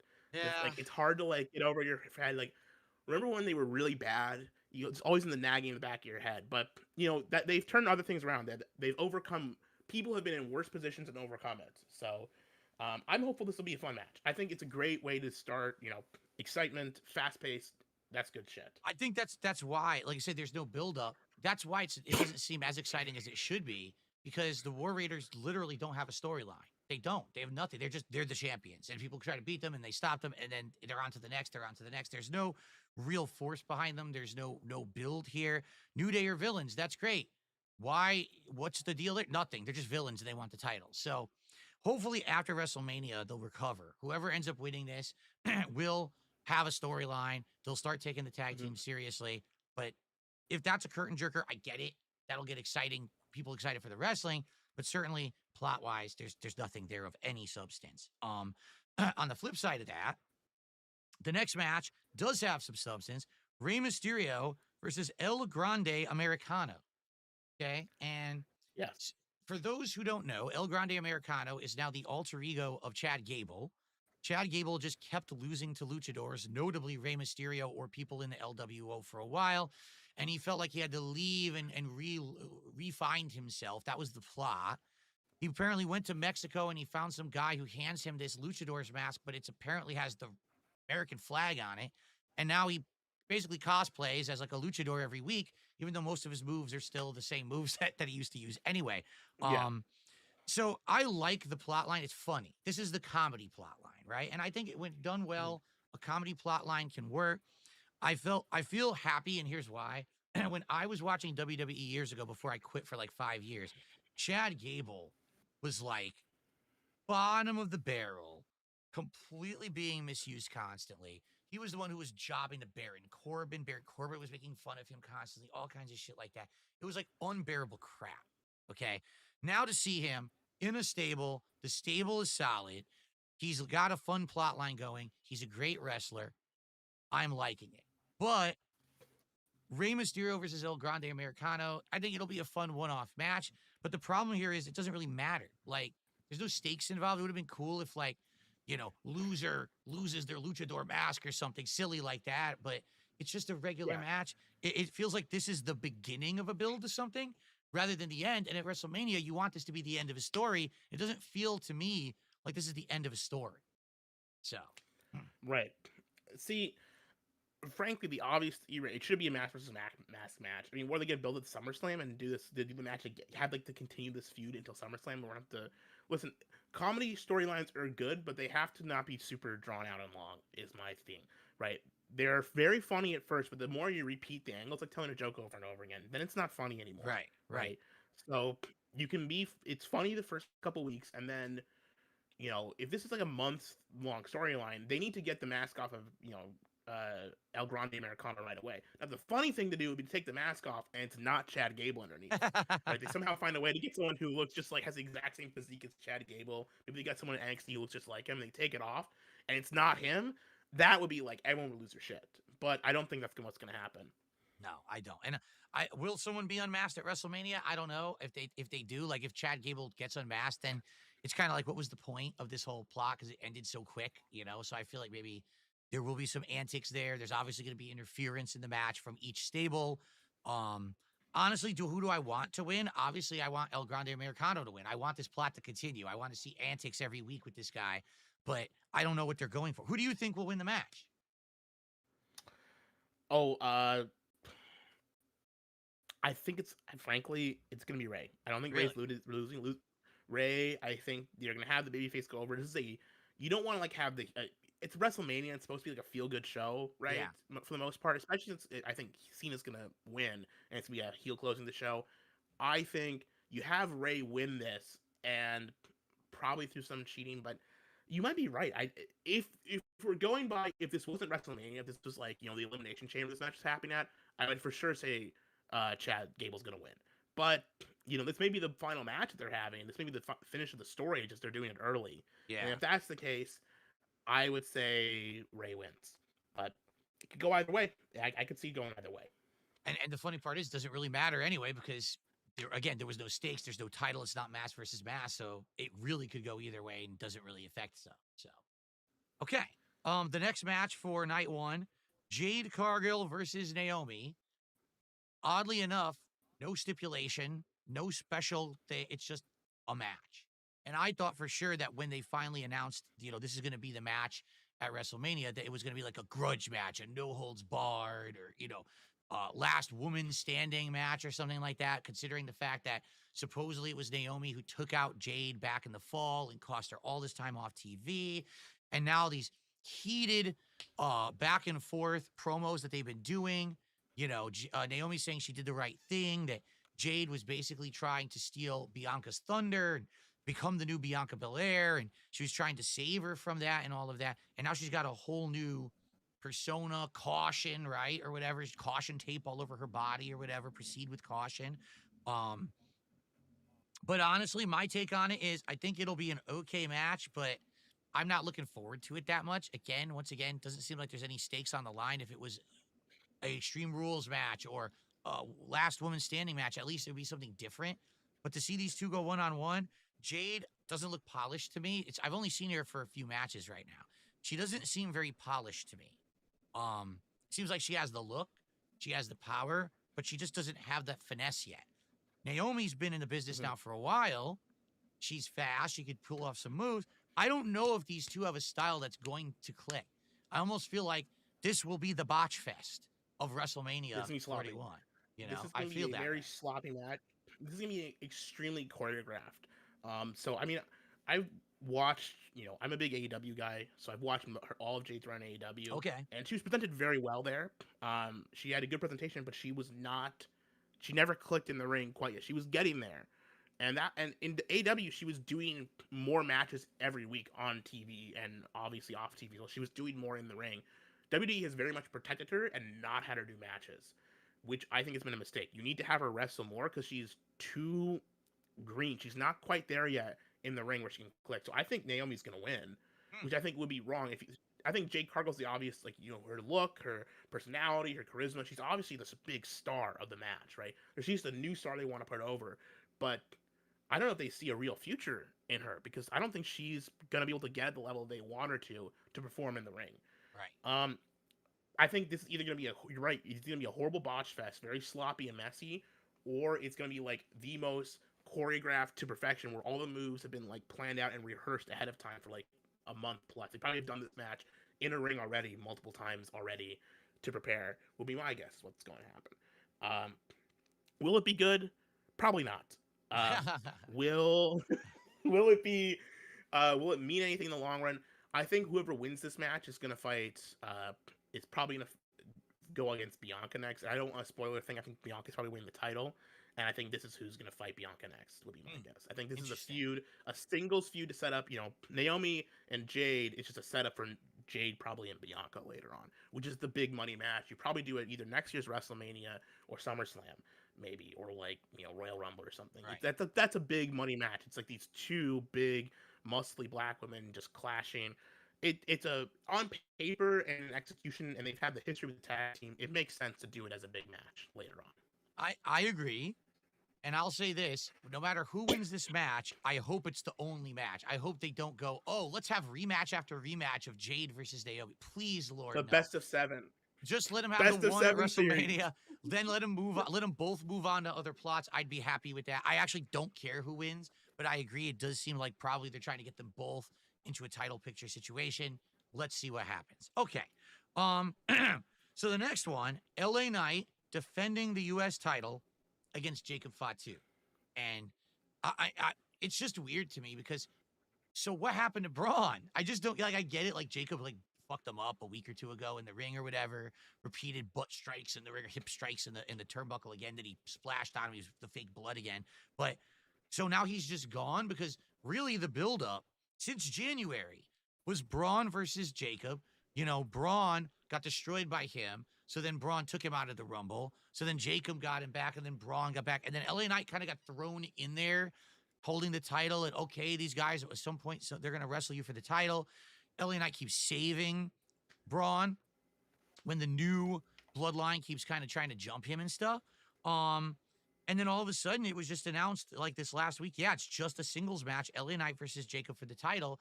With the big question mark in the match is what will happen with the new bloodline? Because that last show, there was huge tensions between Solo and Jacob, where basically Jacob is fed up with Solo being in charge, interjecting himself into matches. I mean, at one point, he cost Jacob a match, which he would have been the number one contender because he got him DQ'd and stuff. And so I guess the question is, will it be a match where Jacob looks like he's about to win and Solo gets involved and either costs him the match or maybe turns on him? Maybe they'll turn on him after the match if he loses. Is this the breaking up of the new bloodline? I think that's what WWE is really going for is the end game here. That's the focus. Not necessarily does Jacob win the title, but does the new bloodline stay together after what happens at WrestleMania? For me, I haven't seen much of LA Knight. I've only seen, a few big matches that he's done when he beat Nakamura for the US title and a couple other matches. I like him, but at the same time, he is kind of like that emulation of the bygone era of the 90s, the big rock kind of presentation in the ring. I get that. I think Jacob Fatu is more exciting. I like seeing this guy, this up-and-coming Samoan he's fast. He's got great moves. They're building him as a monster, despite the fact he's actually not even that big of a guy. They've built him as a monster that can beat monsters. I want to see Jacob beat LA Knight, and then maybe the bloodline turns on him and the plot line becomes it's Jacob versus the bloodline. Maybe that's the next thing. It's Jacob versus Solo for the U.S. title. But I want to see Jacob win this match. I hope he does, but I'm nervous that WWE will say, do the screw job, have Solo screw him, and then it starts that plot line instead. But we'll see. I think what you just said is more likely. I think shit. I think LA Knight. So LA Knight has had a really great run up until The Rock came back at last year's WrestleMania at Royal Rumble. Post Royal Rumble, right? When after Cody ran, it was last year. He was doing really good. He was really hot. He had great charisma. Everyone's like, oh, he's so great. And then The Rock comes back. It's like, oh wait, LA Knight's just doing The Rock. It became very clear, but they kind of put him on the back burner. They kind of put him to the side. But now he's starting to get a resurgence again. He's very popular.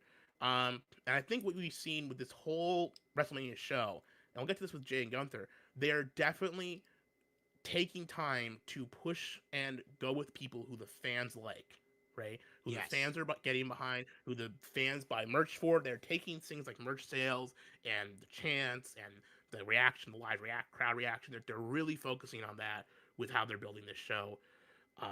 Especially this year's WrestleMania, more so than any WrestleMania in a long time, actually. So for that reason, I think they're going to keep the title on LA Knight because I think he's a guy who's very marketable. He's got the Slim Jim commercials. He's got a lot of stuff, and people really like him. The fans love the guy. He's a very fun guy to be in the crowd chanting with, right, and doing his stuff. So I think for storyline reasons, you might be right. Solo maybe should win. It might be a better long-term thing, but it's probably likely that not Solo. I'm gonna say Jacob, too. I'm getting them all. It's okay. There's so many Samoans. it's so confusing. I see Solo turning on Jacob at this match and costing him. I think that's very possible. I think you do the big storylines here. Either that, or you do it on the Raw. You have Solo win, you have Jacob win, and then have it happen on the Raw after Mania. Have it be like the classic Evolution moment where Randy won the title, and then the next night they turned on him on Raw. Batista had him on his shoulders. It drops him during the celebration. Yes. Maybe that kind of classic screw job. I could see that the next day, like the two of them, Tama and Solo, team up and beat the crap out of him. And there is a strong rumor that I guess they signed another one of the Samoan family, and they're on the way up. And this might be the next hot guy that they're going to recruit Zilla? To the new bloodline. Whoever it is, someone mentioned it a week or two ago on the show, and I was like, see, I didn't know that. I'm not in the know on all the behind-the-scenes signings and everything, but apparently, there's a big Samoan newcomer that may join the family, and so that'll push Jacob out, and it could be those three against Jacob moving forward, something like that. So, well, I hope Jacob wins, but if he doesn't, I guess it is what it is. I'm okay with LA Knight still being the U.S. champion. Just I wanted to see Jacob get kind of some recognition and a push. It would be nice to have him hold the title. Yeah. So, okay. Now this one. Now I am actually very curious to hear your thoughts, particularly on this next match. All right. Tiffany Stratton defending the women's title against Charlotte Flair. I'm not even going to say anything. I Oh, want to hear your take on this first before I say a word about it, because I got a good amount to say. So what do you think about this whole build-up, this plot line, and this match? so Charlotte wins the Rumble, and they're obviously it's Tiffany versus Charlotte. It makes way more sense than going for Rhea again, right? Right. And everything kind of moving kind of slow. It's not that interesting of a build. They're not really doing much to, stuff happens and they go back and forth, and then all of a sudden the show we were supposed to the SmackDown we were supposed to cover last week, which happened 2 weeks ago now, Yeah. right? And just Charlotte just loses the script in Chicago. It's so embarrassing. I don't know. People are saying that they're gonna start shooting on each other, and I think they probably turned it into they probably fixed their stuff. And it's gonna be like a work shoot now or something. They're gonna do some kind of work shoot angle now, but that that segment was so bad. It was painful to watch live. It was like a painfully bad. It was obviously Charlotte got rocked and she went off. She couldn't handle the people booing her too loud or whatever the fuck. Right. And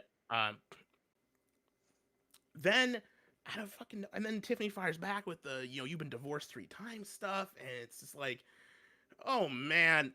I don't know. I think this is gonna be a shit show of a match. If it goes off without it, if there's no problems, it will be a miracle. There's gonna be something that goes horribly wrong. It's either gonna be incredibly disastrous and eventful, or it might probably just be boring. It'll be my guess. It's gonna be a boring match that leads to nothing. And I think Tiffany's just gonna put over. I think it might even be a really short squash match. You could even have that happen. They just kill Charlotte. Yeah. The way I see it, first of all, I think the entire thing's been a complete fail shit show. Okay, since the beginning. She won the Rumble, and you don't know who she's gonna wrestle. And that's when I started watching WWE again, was January. I didn't know who this Tiffany Stratton was. I didn't know about her whole she's like Barbie or whatever is her character or whatever. And then I started watching SmackDown about a month and a half ago to prepare for WrestleMania. And the plot between these two, it's so bad. The writing has been bad every time that they have a face-to-face. When they do their individual promos, it's not as bad. But the moment that they have to talk to each other, it's they're like from different planets. Like they don't even connect at all in any way with any of the dialogue they've had back and forth. It's just this weird disconnect botch fest. And every time it's cringeworthy. God, they're doing another interview with these two. Please don't. I don't want another promo. And now it's gotten to the point where it got so, like you said, in Chicago, it got so bad, that being the culmination of just every encounter they've had has been cringeworthy. You kind of you want to see the train wreck that's going to be WrestleMania just to see how the hell this is going to happen. But the sad fact is, it's a freaking title match too. It's an actual title match that might actually be the worst match of the show because it's been such a bad build, bad promo. The storyline makes no sense anymore. I can't even see these two having a match without having tons of problems. I think there's going to be botches. Yeah. I think there's going to be stiff hits. I think there's going to be all kinds of issues. And at the end of the day, I'll be honest, I don't think Tiffany is a very good champion. I just don't. I don't think that she's been that good of a character and that good of a wrestler. But at the same time, I also don't want Charlotte to be the champion either, because we've been there, done that 7,000 times. And what's the point of just giving her the belt another time? Who would be the next person to challenge and beat her? I have no idea, because they're not really building anyone. So I don't know and don't really care. I hate saying that about a title match at WrestleMania, that I don't really care about it, but it actually upsets me that they've done nothing in these months of buildup to find a way to make this interesting. In fact, every time they tried, they just made it worse. So, realistically, I think Tiffany will win. I actually do, but I don't think it's going to be fun. I don't think it's going to be good. I think it's going to be everyone's going to be disappointed with the outcome no matter what happens. Let me get your thoughts on this. On the Chicago promo, I think Charlotte might have been drunk, maybe even high. I think she was on some kind of thing. The way she was talking, the way she was behaving, I don't think she was all quite there. I think she was on. I don't. That was not just someone getting just rattled. I think she's on some. Maybe it's. I don't want to say pills, but I think she might have been drunk. I think maybe she's been having a little bit too much sips of stuff to get her nerves ready or something, and it just went. She seemed sloshed. She's talking she wasn't slurring her words or anything. Yeah, But my take is Charlotte still to this day, she's been in this company now for over a decade, right? And she's had highs and lows. She's had times that people love her and times that people don't like her. But typically when people don't like her, it's because that's her character. Now I think it's the first time she's actually starting to realize people actually don't like her. Like she's getting the heat like Logan Paul, right? They're booing her during her promo. Just shut up. We don't like you. We don't want to hear it. And I actually think she can't handle it. Like I feel like she's actually legit felt disrespected in Chicago when people wouldn't let her do her promo and were booing so loudly. And it made her get so rattled that she cracked. And that's the Yeah. problem is if she's going to be at the top of the card, you can't crack. You have to be able to handle whatever's thrown your way. You have to adjust on the fly. When you're in a match, something could go wrong. You need to be able to adjust on the fly. I don't know. I mean, she's been in the company a long time. She's been the champion so many times. And to see her falling apart at this point, you know, and like you said, it got personal where you had Tiffany saying stuff about she got divorced so many times and stuff. Maybe that, you know, was part of it. She knew that that was part of the promo and she didn't agree with it. And they said, no, fuck it. We're doing it anyway. Who knows? But to me, I don't think she was on something. I definitely see this as like her losing her cool, legit 100% losing her cool on the grand stage in front of everyone for the first time. And you got to wonder how that's going to translate into the WrestleMania match. So, Yeah. who do you think's going to win? I mean, I think Tiffany's winning. I think Charlotte might have been the original plan, but at this point, I don't see how I can put the belt on Charlotte, especially after that fuck up. I just, you know, whatever the plans were, I would get Charlotte off TV as soon as possible and let her cool off, let her shit figure out, and get her away from the title picture because it's not going good. The only way I could see them spinning it positively for them is if she wins, but then they change her character to be like a nutcase. Like her actual character is I'm crazy, I'm unhinged, I can't even, I'm not in control anymore. But I don't even think she would want to do that. That'd be good. I feel like for her, I think she would hate that idea. Like, no, I'm supposed to be the queen. I'm supposed to be, she actually thinks big shit in her head about herself because she's a Flair. I don't think she would ever go for that,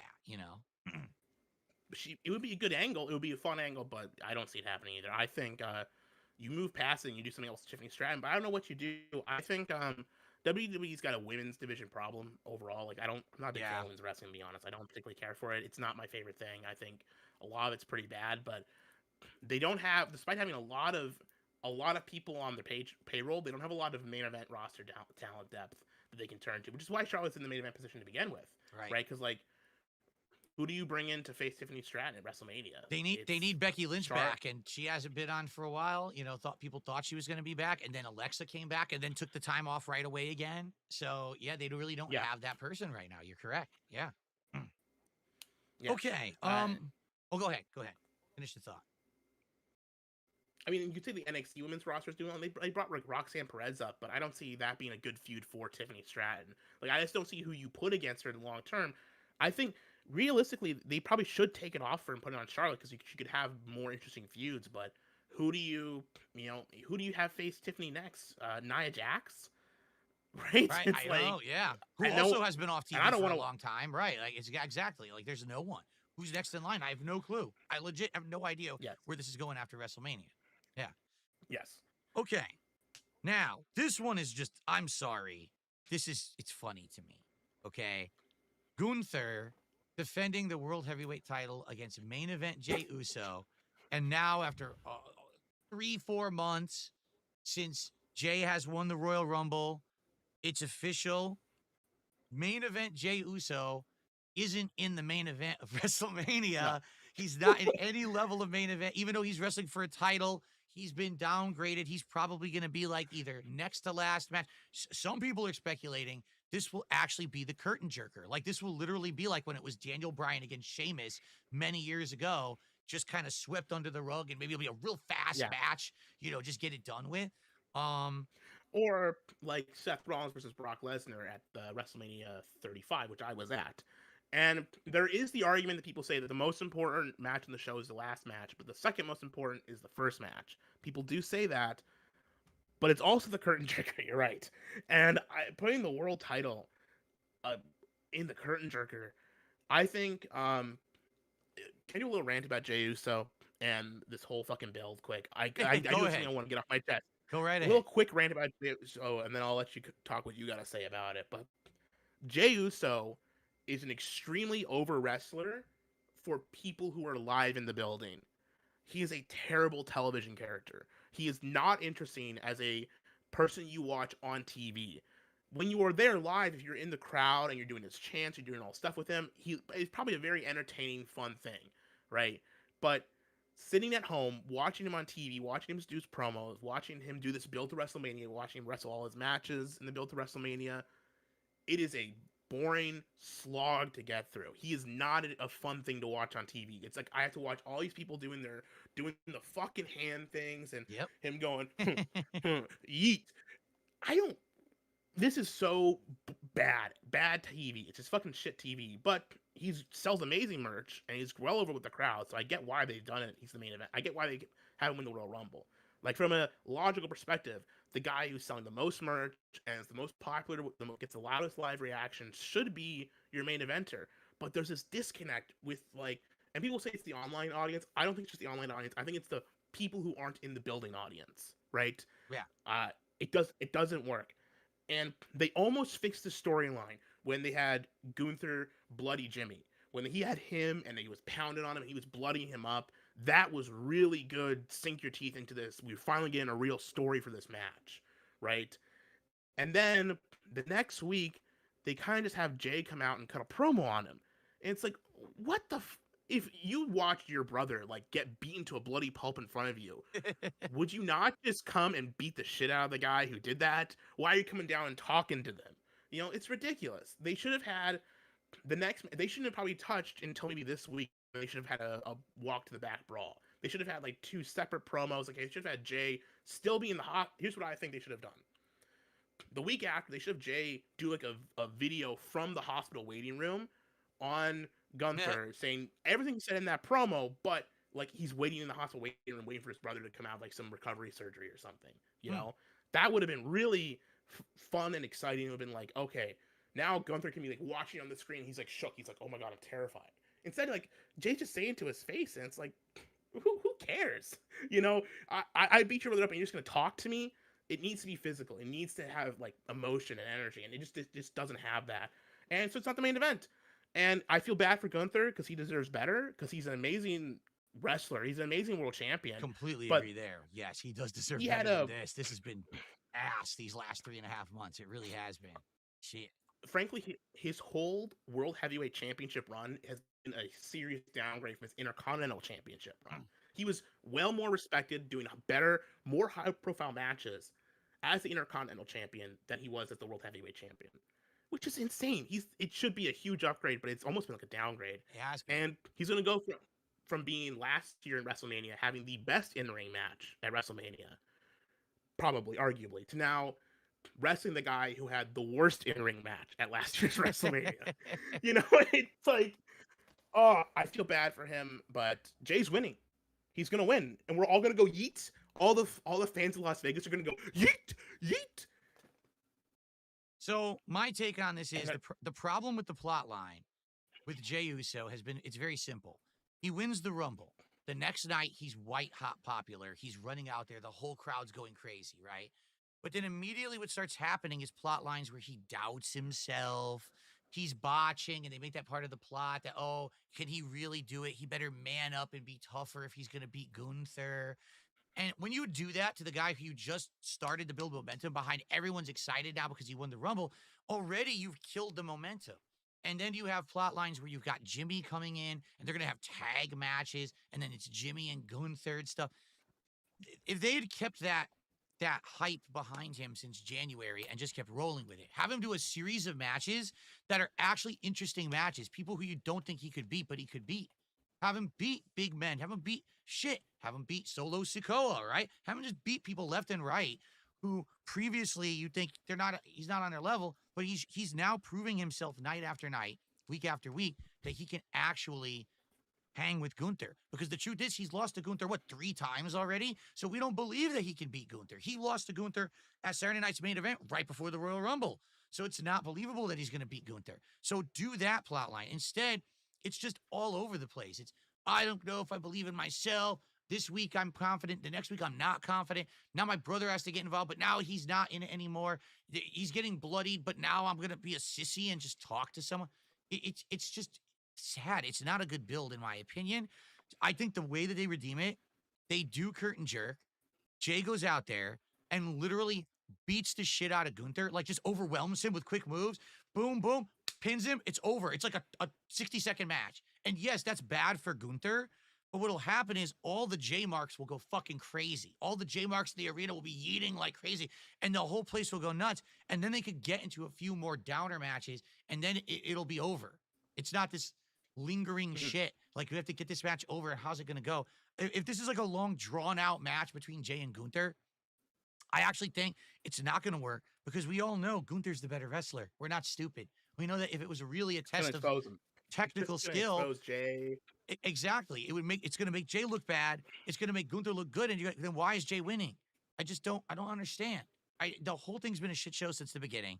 If they were going to build it, he had to become the new hype guy, the new Super Cena kind of guy to get this win and it be believable. They've not done that. They just dropped it, botched it over and over and over. And now I don't care about the match. To be honest, I don't care about the match. We all know Jay's winning. If he doesn't win, then it was all for naught anyway. Wow, what a waste of a Royal Rumble.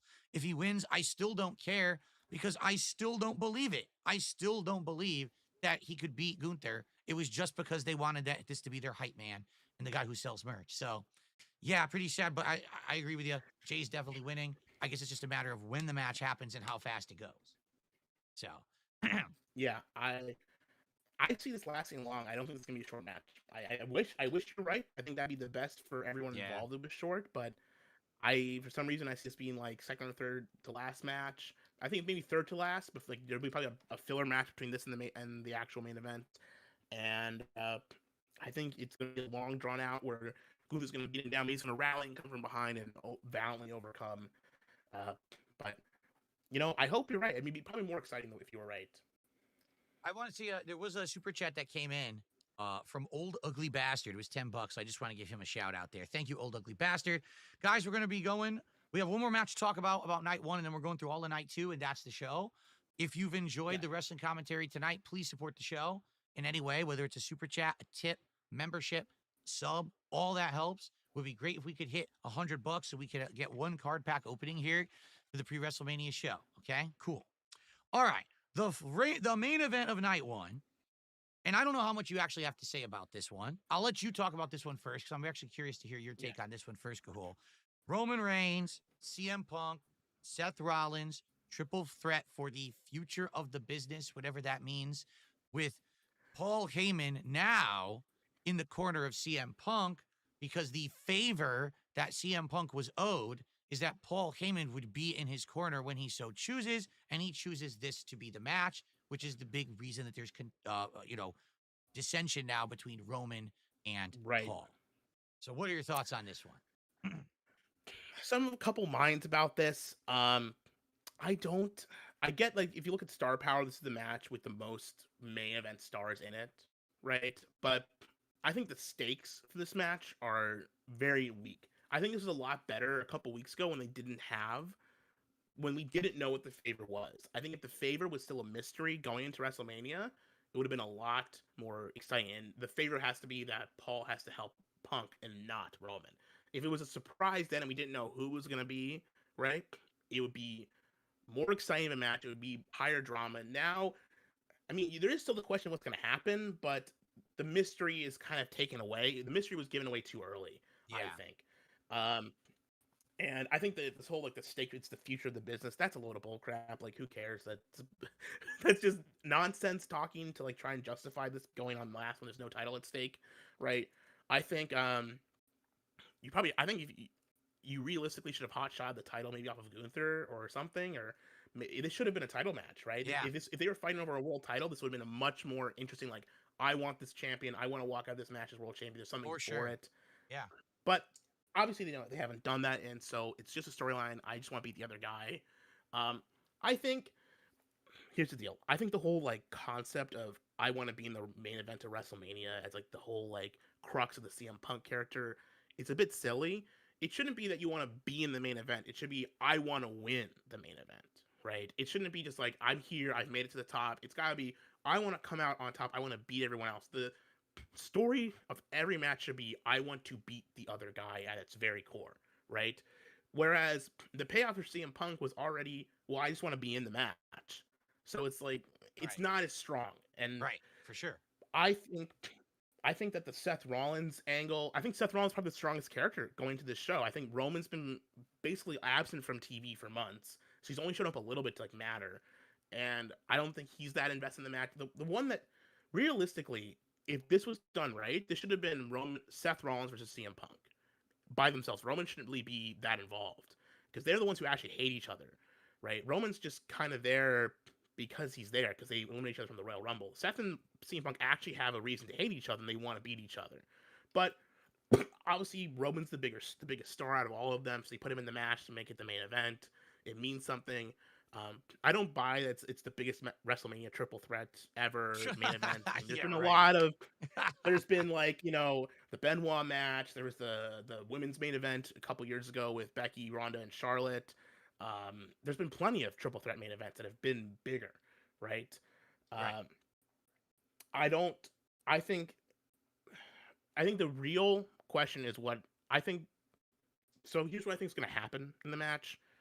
What's probably going to happen, and if they were smart, what happens is I put Seth Rollins over, and I have Paul Heyman join up with Seth Rollins, and that's the long-term storyline for this. Because I don't think Paul Heyman benefits very much from being with Roman anymore.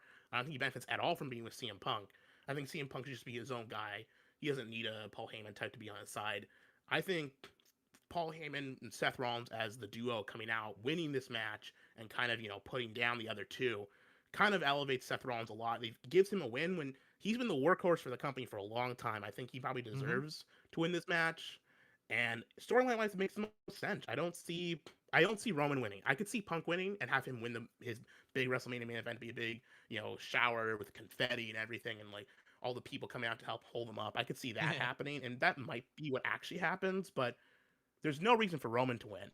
And I'm not that excited about this. I don't feel like this is a WrestleMania worthy main event. I think this is a match that could happen on this could be a main event of like Bad Blood or any other pay-per-view, but this doesn't feel like a WrestleMania main event. And maybe I'm wrong for saying that. And I guess it's night one, so it's not even the main event. It's just the closing of the first half, right? Technically. Right. So, but I don't see this being that match. It's just okay. All right, so my take on it, first off, what a disappointment, because last year, as we know, that first main event that took place, the outcome of that event determined what was going to happen in the main event of the next night. And because it had that impact, both nights were at like crescendo of excitement, right? Like, you were just so excited to see both main events. This one, quite frankly, if you like these guys, great. If you wanted to see them at WrestleMania, they're getting their match, and it's going to be a good match in the ring. They're all going to do their stuff. They're going to do a really good show in there. But no title on the line, no stakes whatsoever. Who cares who wins or loses this? They're all going to just go on to something else anyway. It won't affect any of them in any real way.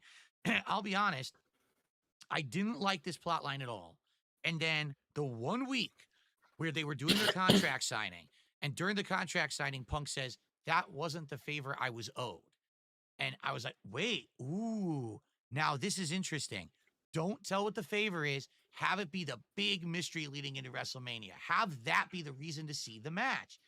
And then all of a sudden, the next week, they do the segment again. And he said, the favor is that I want Paul Heyman in my corner. What? That's stupid. That's not even a good favor you're asking for. What is he going to do? Stand there and yell? Big fucking deal. It's like, I want Paul Heyman to somehow campaign for me to get a title match or something. Okay, that makes sense. If you win the match, Paul Heyman gets you a title match. And then maybe the next night at WrestleMania, there's a surprise title match, CM Punk versus the winner of Cody, Rhodes, and Cena, or maybe he's involved in it in a triple threat. Instead, you literally made it the absolute worst stipulation, and you spoiled it before WrestleMania. So now why do I care about this match? And I will completely agree with you. If Roman wins, who cares? Doesn't affect him whatsoever. He'll be on to something else. If CM Punk wins, who cares? Is even if right now, if Paul Heyman said, I'm leaving Roman Reigns and I'm going to go with CM Punk permanently, it still doesn't really matter. It's not that big of a deal. But if Seth wins this, if you really think about the long-term booking here, Seth has lost almost every major match this year. He lost against CM Punk at the inaugural Netflix WrestleMania, or Raw. Sorry about that. He lost again when it mattered. What match was it? Oh, at the, of course, Royal Rumble. He didn't get to do anything there. He keeps losing every major opportunity that's handed to him. So this is his opportunity to get over not only on two guys who he really hates, but also if Paul Heyman were to jump ship and join with him, that's a plot because he's been with Roman, he's been with Punk, he hasn't been with Seth. That would be an interesting plot line. But I think that's why everyone on the internet is saying it. And sadly, with WWE, when everyone on the internet seems to be feeling like something's going to happen, they hear that and then they tend to not do it. So I am nervous that they're hearing this now, and that would have been the best plot. And now, because people kind of got wind of what it's going to be, they're just going to do something stupid. And the truth is, I don't care. Like, I really wanted to see if it would have some kind of a impact on this title match with Cody and Cena, and now it doesn't. So since there's no carryover night 1 to night 2, it really deflates from last year where you had that excitement from night 1 to night 2. You don't have that anymore. Personally, I want Seth to win. I think that would be the best outcome. I think they might just have like Roman win or something just for no reason, just because they like Roman so much. But I guess we'll have to see. The truth is, I just don't think it matters. I think that sadly, unless Seth wins, this has become a kind of a throwaway match. And this was supposed to be the other big main event. And there's just no reason. It's just not exciting because there's nothing at stake, right? Nothing at all. There's no stake. Like, what happens? I mean, if Seth wins and he gets Paul, it's a storyline that comes out. But even if he does win, he just gets bragging rights, right? That's all that it is. It's just 4 bragging rights. There's not really like a grudge match or, I mean, not everything has to be. People just hate each other. But like, I don't get the vibe that CM Punk really hates Roman Reigns. I don't even get the vibe that he hates freaking Seth Rollins. I get the vibe that Roman Reigns hates Seth Rollins, but not CM Punk. There's not bad blood between everyone. The only one that has bad blood is Seth Rollins. So it makes sense for him to win, but even if he doesn't, it's Gahoole, you have officially become a robot. You seriously, you sound like a robot right now. Yeah, I don't know what happened there. You were actually good most of the night. Oh man. 1 second. Yeah. I'm gonna disconnect and then reconnect. Okay. Actually, hold on. It just went good. It went good. It went good. Hold on. Talk again. You good? Hello. Hello. Uh-oh. I think we lost him. But let's disconnect and I'll reconnect. Okay. Just maybe that might help. All right. 1 second. Hold on. He's gonna disconnect and let's see what happens. Because it was good for a second, then it went bad again. Let's see. Yeah, it's still bad. I don't know what's going on. My internet's fine. Oh man. Yeah, my internet's fine too. I'm not sure. Well, we'll push through. We got a few more matches to cover from the night 2. I guess we'll just push through and see what happens. What can we do? We'll make the best of it here. Sorry everyone for the robotic sounding finale. It seems like it's better. It seems to. Oh no, never mind. I've talked again. It's half and half. Like it's your first half of your sentence is good, and then you go robotic. So let's see how we do it. All right, let's get to night 2, everyone. So night 2 of WrestleMania. Again, this isn't necessarily the order the matches are going to be. This is how they kind of listed them online. First match: Liv Morgan and Raquel Rodriguez defending the women's tag championships against Bayley and Lyra Valkyria. And this one, in my opinion, is actually I think would be an interesting match, but it's just so weird how it came together because to me, I feel like Lyra Valkyria should be defending the women's Intercontinental title. I don't know why she's not. Like something happened there. Like maybe they had a plan and it fell through.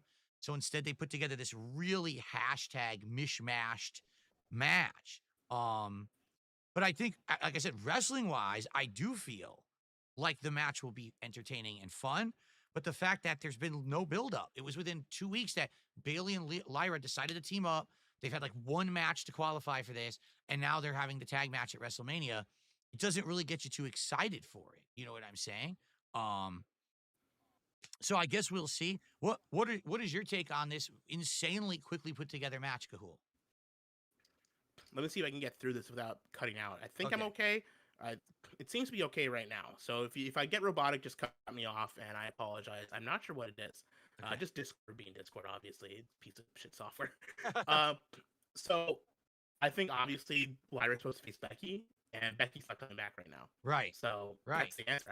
I think that this should have been Bailey and maybe like one of the damage control ladies from back then. They reunite with her to like with what's her face, Dakota Kai maybe, or like Asuka or Kyrie, get her or someone, or maybe Roxanne Perez. Have Bailey team with someone from there, and then I think probably it was Bailey and Roxanne teaming to do this title match, and then Becky's on the show. Lyra doesn't really have another challenger, so we put her in this match, and maybe Lyra.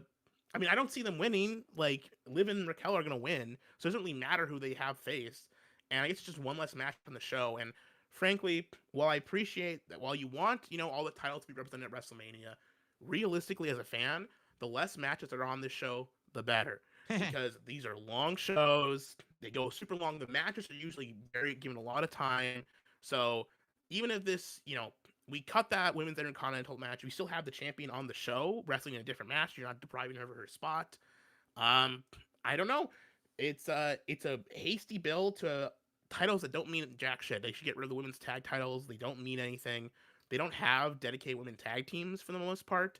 They barely have dedicated men's tag teams. I just don't think that and frankly, it's hard enough because they kind of bounce back and forth between NXT and the main roster, the tag titles.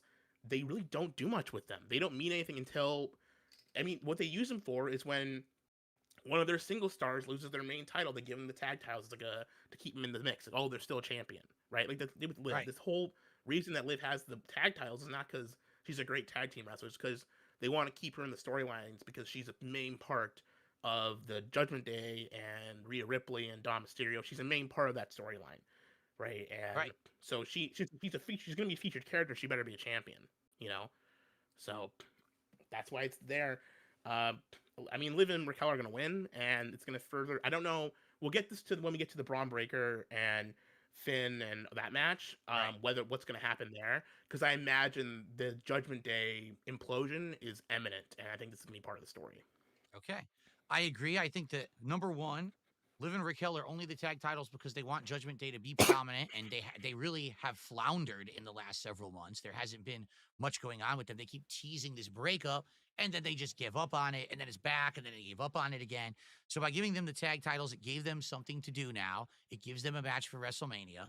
Bailey, as I've said, since I've seen her wrestle, since she returned, and started wrestling in the last few months, has done nothing. She literally hasn't done anything of note. She didn't really beat anyone of note. She just kind of floundered. She's lost a bunch of times, to people. And so they needed to give something, right? They needed to do something here. And I feel like this was a way to get all four women at a match at WrestleMania that kind of is meaningless. You're right. I think Lyra was supposed to wrestle either Bailey or someone else. And it just never came to fruition. It's sad because I hate when you have a title that is meaningless. And I feel like right now that IC title is meaningless because it's not being wrestled for. The defense matches she's having aren't that great or meaningful. And I think it'll be a decent match, maybe to curtain jerk for night 2, but I don't think it's going to be anything of massive note either. I don't think anyone's going to freak out at it. At least it gives these women something to do. I wouldn't curtain jerk this match because you want an exciting match to curtain jerk. No offense, but this should be like in a death spot. This should be like in between two bigger matches, because it should go on before the IC match later on, the men's IC match later on that night. But I wouldn't lead with this because you want to lead with something exciting. You want to lead with some kind of high flying move, something big. I would maybe do the the SmackDown men's tag match to lead or something, but I don't. I really, if that thing in the match is happening on the show, I'm assuming it is the DIY versus. No. Street Profits. No, it's actually, I believe it's going to be pre-show because I went through and it was not listed as part of the main matches for either night. I was shocked too. Oh, that's right. It's gonna be on. It's gonna be on SmackDown. I heard that it's gonna be on SmackDown tomorrow. It got demoted. Right, it was gonna be, and then they kicked it back to be like a build-up. You can't even make the pre-show, man. Yeah, pretty bad. That's what you do with the tag division, man. But I would do another match that's a little bit more exciting. to start the show off. You don't want something exciting and like that one to like pop the crowd. I don't see the women's tag match as being that exciting. No offense. I agree with you. It's just a kind of a throwaway match to have them on the card, I feel. So, Yeah, so by the way, while we were talking about that match, 25 subs just got dumped on Kick from OP360 Tom. Thank you so much, OP360 Tom. In addition to that, Hard Nose thank you. also gifted a sub. So that's another one. And then I just got a tip I want to shout out as well. This means we did hit our goal. This means we will be opening a pack of cards. We'll do that at the end of the show. That way we can get through this this card because we have like 3 or 4 more matches quickly to talk about here. Slayer did a $2 tip. He says, fun fact, last year WrestleMania ended the longest reign in forever, or excuse me, the longest reigning titles. The Intercontinental title, the World Heavyweight title, and the WWE Champion all lost at last year's WrestleMania. As for the tag team gauntlets, they did the same push for the first tag team lasting until the end this week in NXT for Hank and Tank. See, I don't watch NXT, so I don't know anything about that. I don't even know who the hell Hank and Tank are. Also, the winner of the Fatal 4-Way tag match at NXT Stand and Deliver will challenge the WWE Women's Tag title next week on NXT. So there's going to be a Fatal 4-Way on NXT, and the winner faces the actual Raw tag Women's Tag champs. That's confusing as hell. That's really confusing. It's confusing. So previously there was NXT Women's Tag Champions and the main roster tag team Women's Tag Team Champions. But a couple years ago, they unified the titles, right? So they are now just one championship that goes back and forth, and sometimes they're on NXT, sometimes they're on the main roster. So sometimes the Women's Tag Team Champions will just not be on main TV for months at a time because they're held by someone in NXT. And that's why these titles are like worthless. They mean nothing because they don't even like appear on. You don't even know where to watch for them. Wow. You know, it's like it's a real disaster. They need to get rid of them, I think, but you can't. I mean, they need to do something. Maybe it might be better if they split them again. I think at this point, I mean, it would be better if the NXT women and the Raw. There shouldn't be a championship that's shared between all 3 brands. That's just ridiculous. That is confusing and ridiculous. I don't think that's a good idea at all. I had no clue about that. No wonder. I don't even know about half the time when they're talking about stuff on NXT. It's like it affects you'll have a Raw star on NXT. Like what? Why? I guess they've been doing this for a while. Okay. AJ Styles versus Logan Paul. I mean, this in my opinion, in a nutshell, this match, I want to see the match. I want to see AJ Styles and Logan Paul wrestle, and here's why. It's purely scientific for me because I haven't really seen Logan Paul do that much. I've seen him in a couple of matches. I thought he was decent, but everyone keeps telling me Logan Paul is like the ultimate case of someone who's not a wrestler but crosses over and has become a good wrestler. But I haven't seen it. I've only been watching since January. I saw him in the Rumble. I thought he was decent. I saw like 1 or 2 matches. I thought he was decent. I want to see him actually go up against someone like AJ Styles because if they are actually both really good, I know AJ Styles is good. I think this could be like a barn burner of a match to see these guys go at it. The plot between these two is like, in my opinion, non-existent. It was slapped together. The storyline is just stupid. I can't even get through the segments when when they're doing them. I just don't. I want to see it on paper. I want to see the physicality and the technical aspect of it. I could give 2 shits about the storyline because let's be honest, it doesn't matter anyway. It's not going to continue after WrestleMania. Yeah. So, what do you think? I think this is the match that opens the show, actually. This would be a great opener match. It's exciting. Okay. It's going to be high flying. There's going to be a lot of... It's someone the crowd really hates and someone the crowd really loves. I've seen a lot of Logan Paul. I've seen most of his matches in WWE. I haven't been super on WWE the last couple years. I've gone in and out with it. Okay. But I would say Logan's very good in the ring. I think people give him a lot more credit than he deserves. He's very good at getting heel heat. You can't deny that. He's great. Yes, he needs too much heel heat. Maybe it's the wrong kind of heel heat. But I don't buy that he's the best non-wrestler. That's still Kurt Angle. You can't make an argument that's not Kurt Angle. He obviously is the best crossover wrestling star. But, I mean, for someone who's so quickly gotten so good, he's a great in-ring wrestler. And he's really good. He's very athletic. He knows how to do good moves. He knows how to make things look crisp. He seems pretty safe, too. If I'm picking who wins this match, I'm going to pick Logan Paul. I think AJ's probably on his way out of WWE, personally. I think he's either retiring or maybe gonna do one last run in AEW, or maybe go back to New Japan or something. I think he's on his way out of the WWE. Personally, I think he's ready to. I think personally he's gonna retire soon. He's getting up in age. He's still in great shape, but you might as well retire while you still have some physicality and mobility. He's made enough money to last him a lifetime. So I see this as being one of his last WrestleMania. This might be his last WrestleMania match, as far as I know. He might be out soon. So I have Logan go over. I have this way to end the AJ Styles career. End the AJ Styles story in WWE. There'll probably be some kind of involvement with Karrion Kross because he's been on the TV with them a lot. I don't want that. I just want this to be a straight match. I think it'd be better as just a straight match with no storyline bullshit. I think people would probably enjoy it more if it was just Logan getting some heat. But I see this the way Logan will win. Probably Jake Paul will be there because they're in Vegas. I imagine he'll get involved somehow. I didn't even think about that. Yeah, I totally that slipped my mind that he might be there. Yeah. Holy shit. Yeah, that's true. Okay. Jake Paul will probably show up, or one of the other. Every time Logan wrestles, one of his some internet celeb, some big it's either like KSI or I Show Speed or something shows up for the match too. Maybe you'll get Mr. Beast or something. I don't fucking know. Some random guys are gonna do a wrestling move with them, and it'll be probably pretty funny. And it'll be a good way to start off the show. It'll be fun, but I definitely see Logan winning. I agree with you. The story. Oh, go ahead. The storyline build has been terrible. I don't think the storyline for this has been good at all. The segments on TV have been horrible, but the match is probably gonna be pretty good. I think.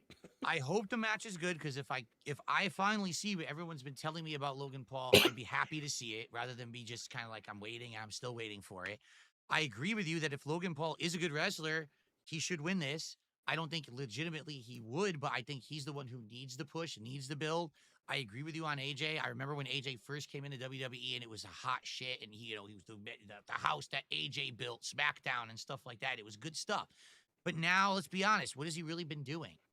Not much. So this gives him something to do at WrestleMania. Maybe this is the end. Maybe this is his farewell tour. He's just not publicizing it like John Cena is. And if that's the case, great. He's done a lot for the company. Like you said, he's made a ton of money. So good for him. And I agree with you. I think Logan will win. Braun Breaker versus Penta versus Finn Balor versus Dominic Mysterio. I wouldn't be surprised if there's 7 more guys in this match by WrestleMania, but probably not. It's probably just going to be the 4 for the Intercontinental title. This is like the culmination of like 7 plot lines at this point. All right. It's the culmination of Penta debuted in January, and finally he's getting a big match. This is the culmination of Braun, kind of the I'll stand against anyone kind of tough dog mentality defending the title. This is the culmination of the falling out of the Judgment Day plot line where Dom and Finn have been at each other's throats. Dom wants to keep adding new members to Judgment Day ever since one of them got injured in January, and Finn says, no, no, no. And then they win a match, they lose a match, they lose a match, they win a match, they're at your back. Oh, they're friendly, now they're not anymore. It's very complicated. It's very convoluted. Honestly, for me, I think the match will be good, but might be messy. I feel like Carlito's going to get involved. I feel like others might get involved, and it might be a real kind of all kinds of crap going on at once. But ultimately, I think it will be a fun match. And at the end of the day, I would like to see Penta win the match. I don't think he will, but that's what I desire. I desire that Penta came into this company with a bunch of backing. He kind of floundered for a couple of months there, facing these guys, these mid-carders. They finally got him out of all that. They got him into a title picture. He's had some good matches now in this title picture. I would like to see him come out the winner. But I'm worried WWE will do their usual bullshit where they gave him this good push, and now it's just going to be all for naught, and then he's back to the drawing board wrestling mid-carders again for 2-3 more months. So I'm not sure. I think it's been kind of a random shuffle to get this match together for WrestleMania, the way that they did it last minute, all of a sudden. But I'm okay with it as long as the match is good, and I hope that Penta wins. Who do you think will win? How do you think it'll go? I'm with you. I think Penta winning makes probably the most sense. Realistically, it's probably going to be...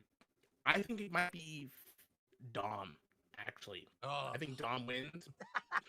Maybe even pinning Finn, actually. Storyline, it makes the most sense, right? I mean, like, if you think about what would the best thing that would happen with the storyline with this, that makes the most sense. I like Dom as a heel. I like Dom as getting the heel heat. I don't like Dom as a champion. I think he's the great heel that will go out there and always get people against him so he can control plot lines. He can be the focus. I don't buy him being Intercontinental Champion right now. Maybe a year or two later, he gets a little better in the ring. Right now, I just don't believe it. I just don't. I don't think he should win it this early. He's been in the company for a long time. He's been wrestling for the company for a long time. If I don't think an extra year is going to help him. I think if you pull the trigger, you might as well pull it now. I don't see, but I think we can probably agree, regardless. Braun's losing the title, right? Braun's dropping the title, but he's not taking the pin. I Clearly, think so. He's not going to be. It's either going to be Finn or Dom that takes the pin. I think. I can see Penta winning. I think it makes sense to have Penta win and have the Judgment Day break off be like its own separate plot line away from the Intercontinental title. But Braun Breaker absolutely needs to lose his title and then not get pinned and then immediately go into a world title picture. I think he is clearly the most impressive physically, on promos, everything. He, to me, is future build around this guy. He's future Brock Lesnar material. I think he's already there. Like, everything he does is insanely amazing. He knows how to cut a great promo. He's got great wrestling history. He's got the look. He manages to make those goofy-looking wrestling singlets look intimidating, which is really hard to do. That's hard to do. Wear one of those and still look like a monster. But he looks like a freaking monster. His spears are amazing. I think you have to push this guy. Either have him face Jey or Gunther. Hopefully Gunther. I mean, Gunther versus Braun promo going to SummerSlam. Can you imagine? That would be good, so much fun. Or you have him face Cody or Cena. If Cody wins, I see Braun Breaker versus Cody. Great program. That'd be awesome too. But I think that no matter what happens, the good news about WrestleMania is a lot of these ongoing plot lines are finally going to end and we get to hit the reset button. Like, I just want to see Gunther out of that plot line with Jey and doing something refreshing. I want to see Braun move on to something rather than I just hold this title and I randomly have matches that don't mean anything. I want to see good stuff for the guys who are either up and coming or great wrestlers, and it's kind of been stagnant for a few months. So now we'll actually be able to do that. So I'm happy. And you're right. I actually think Braun dropping the title, but moving on to something better is better for him than if he gets the title retention at WrestleMania. So let's see what happens. Someone else definitely could use the title more than him, especially Penta. Excellent. Yeah, I think Penta would be great Intercontinental Champion, but you put The Rock into this guy. You can't not. He's literally built perfect to be a main eventer. And barring injury, I don't see a reason why you put any kind of brakes on this guy. Full steam ahead. Agreed. This match, I don't know. This just seems, to be honest to me, this is like my time waster of night 2. Damian Priest versus Drew McIntyre, which is sad to say because I don't even think either of them are bad wrestlers or bad promo guys. They both have done great things in this company. I just don't think that this is it for them. I think this has been a really shitty year so far for both of them. They really haven't done much of anything. Drew getting beaten by every single person in a row. Damian barely having any matches that mattered. And when he wins, it doesn't even matter. It doesn't get him anything. So I just think this is kind of a shitty plot line of Drew is angry, sour grapes that Damian Priest cost him a couple matches over the last few years. And all of a sudden, he's the focus of his ire because no one else will wrestle him. You know what I mean? He lost to Seth. He loses to CM Punk. He loses to everyone. Who didn't I lose to yet? Oh, let's get Damian Priest here. Let's beat him up at WrestleMania. I don't know. I'm just not feeling it. I feel like this is going to be a lot of people's, piss break. They're going to get up and walk away and go use the bathroom because there's nothing going on in this match. And that's sad because, again, I don't think those guys deserve that distinction, quite frankly. They were great this year. Right, within the last year, not like since 2025, but within last year's WrestleMania. Sure. Drew was in the hottest feud of. I mean, I hated the SummerSlam match with him and Punk. I thought it was atrocious, but they played it off with bad blood. He was in the hottest feud in the company with CM Punk, right? And Damian Priest was world champion coming out of WrestleMania. These were major characters in the company that since Royal Rumble have basically been put to the sidelines and they just don't matter. Which it's let them down. And frankly, there's been enough time on TV where you can maybe instead of running the 10th recap package of the night, you could do a good, Damian Priest match or a good Drew McIntyre TV match or a good promo battle for them that actually matters, and that's why I would say the booking, the build and the booking for this WrestleMania has been bad because this on paper should be a great match, but they haven't built it the way they should. But probably when you go watch this match, it's probably gonna be a great in-ring match. It'll probably be really fun. The crowd's probably gonna it's gonna be great, probably physically. So it probably is gonna it's really underhyped. It's probably gonna over deliver when you get in the ring because they're two great in wrestlers, two big guys, and a fun Haas match. You know, if you take all the storyline away from it and just look at it as a match on paper, it seems like a great match. Right, but you're right, right. the story is not there, and the story is the number one thing for most people. But for the people live in attendance, they're probably gonna have a great time. I feel jealous for his friend, that one friend whoever. Yeah, second row. Second row is he'll have a blast. Slayer, Slayer's friend is gonna have a great time. He's gonna have a ton of fun. All right, so we already talked about the main event of night 2, Cody Rhodes versus John Cena up front. So the only other match left to talk about is the triple threat Women's World Championship. Io Sky defending against Bianca Belair and Rhea Ripley. Here's my thing about this build-up. I liked it when it started, when the story was Io is the champion. She actually legit beat Rhea, but no one takes her seriously. Every week it's about Rhea and Bianca. If that is how it started, and then it advanced, and weeks later, Io is taken seriously now because she's shown her prowess and she's kicked their butts and stuff, I would have liked this plot. Instead, here we are like 2 months later, and she's not taken seriously. Every week it's still Rhea and Bianca. It's like, well, now I don't take her seriously because we weren't able to take her seriously for like 2 months of the build up to WrestleMania. The truth is, I would like Io to retain and then actually get a real title reign because she hasn't had one. She had the title and just was in the backdrop while these two were in the forefront. So hopefully, eventually, WWE will take her seriously and she'll get a real title run. But like you said previous, I don't think that's what WWE wants. I feel like she was the placeholder so that these two could get their rivalry going. And I think that it's probably going to be Bianca who wins. Maybe they will give it back to Rhea. I don't know. But I think the least likely thing would be that Io would win, but I want her to win. So realistically, I think you're right. I think Bianca's going to win. And then you're probably going to end up with a plot line of either like Naomi or Jade versus Bianca for a bit for the title, because I don't know what else they would do. Maybe Bianca wins and then it's Rhea versus Io for a bit. I don't know, but I think Io is going to drop it, and I think you're right about Bianca. That's my take. So Io had a pretty long title run with the other women's championship coming into last year's WrestleMania, and it was okay title run. It was fine. She was a heel back then, so it was a little bit different than if she was a face. She hasn't had a proper face run, right? But I mean, I think winning the title and being inserted into this match has actually hurt her more than it's helped her, right? I think it would have been better if she'd just been waited and like gotten to be the main focus of the story later on. Personally, I think it's been a big mistake that they didn't just build this as, because to me, Rhea Ripley and Bianca Belair are the two biggest women's stars they have, and they haven't done just Rhea Ripley versus Bianca Belair in a one-on-one match at WrestleMania. They haven't done that yet. At least to my knowledge, but as far as I recall, that I haven't done that. And I'm sorry if I'm roboting. Yeah, it's roboting pretty bad. Sorry, man. It's I don't know what's going on. But I think it would have been better if because originally it was just when Bianca Belair won the Elimination Chamber, it was Rhea versus Bianca, and then they had Io win the match like the next Monday. I would have just had it be Rhea versus Bianca and have Io win like SummerSlam and have her just be the sole focus going into like a different match, right? Or have Io face Tiffany Stratton and win the title off of her and have it go and have that title. Yeah, right. I would have done that. I think her being shoehorned into this match, I mean, she's definitely the best in-ring wrestler of the three. Right. And her being in the match will make the match in-ring better, I think. But Blockbuster, like, I'm booking like the two top women's wrestlers, single stars. It's like, why not just have them face each other in a singles match? It's a bigger match to me. It feels like a bigger WrestleMania match. It could have main evented night one even, I think. Yeah. It's that big of a...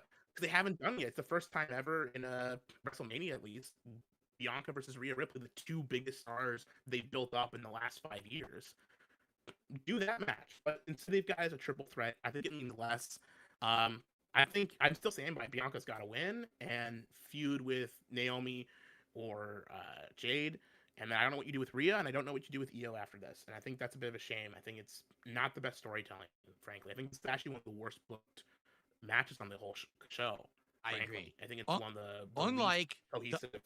Unlike the IC title match where when Braun drops that title, he can move on to something great. if Penta wins the title, he's got something interesting to do. If either Finn or Dom cost themselves the title, they've got advancement in their plot line.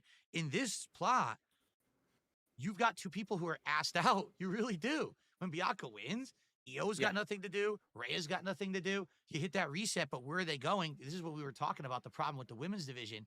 They don't really have anything set up that here's the next person in line. Here's the next believable person. That's a big problem.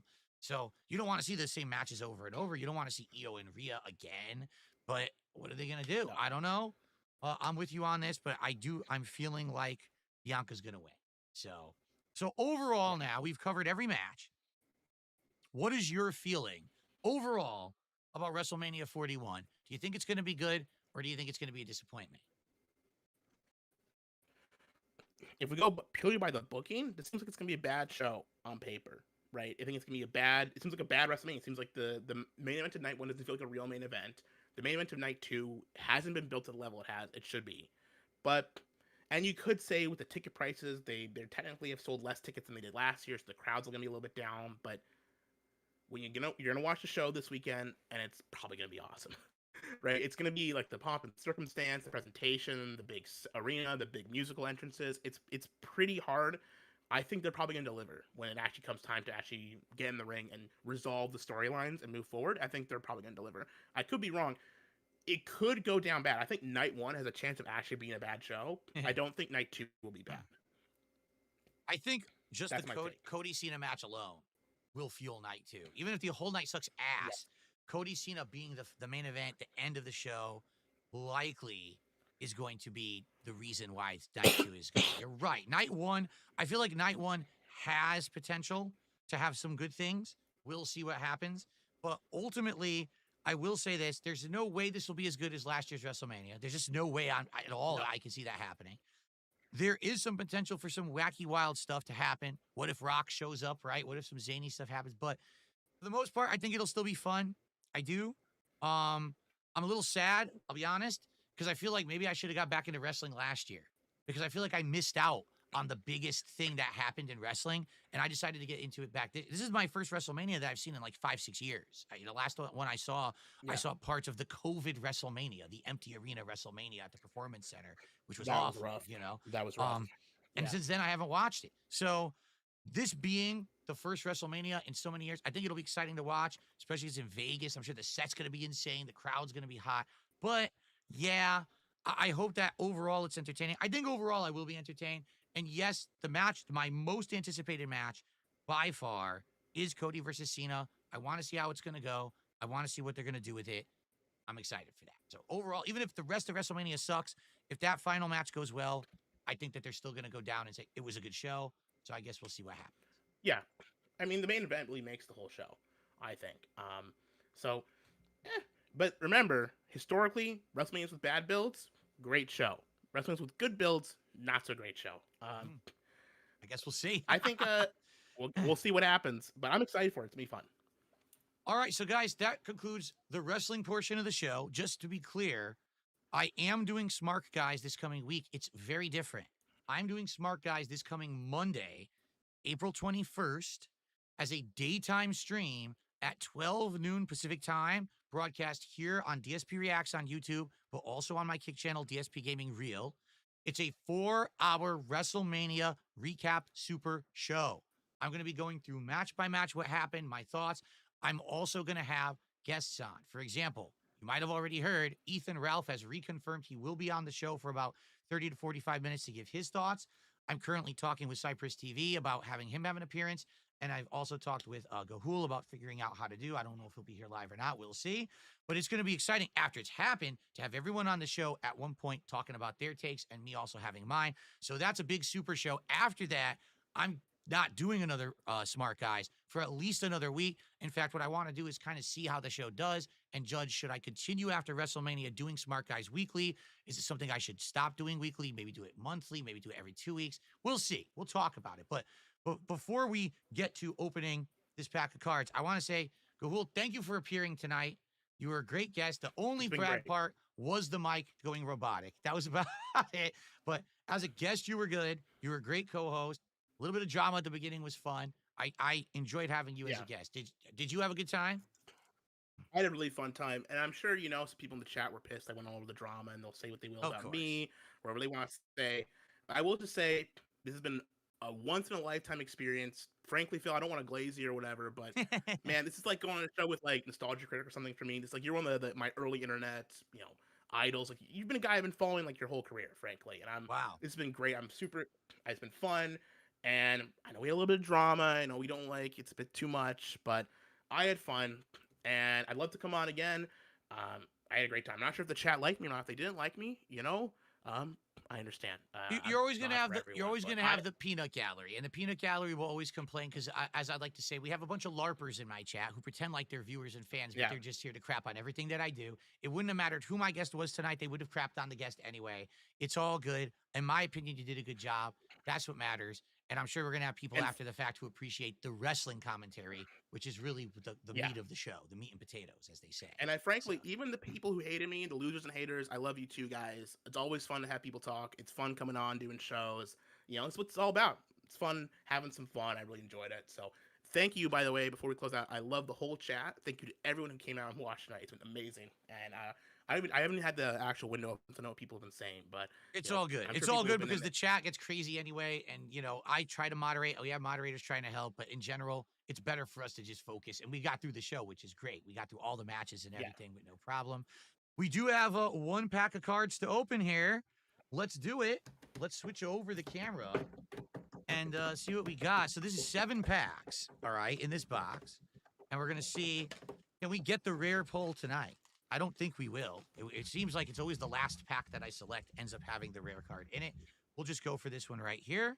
These are my favorite cards, not necessarily the rarest cards that I've gotten out of these boxes, but my favorite cards, including the Nakamura Chase card that's numbered, the I think it's Holochrome Hogan, and honestly, just a regular Austin card because I like Austin, so I think it's a better card than some of the other cards that I got that were more rare.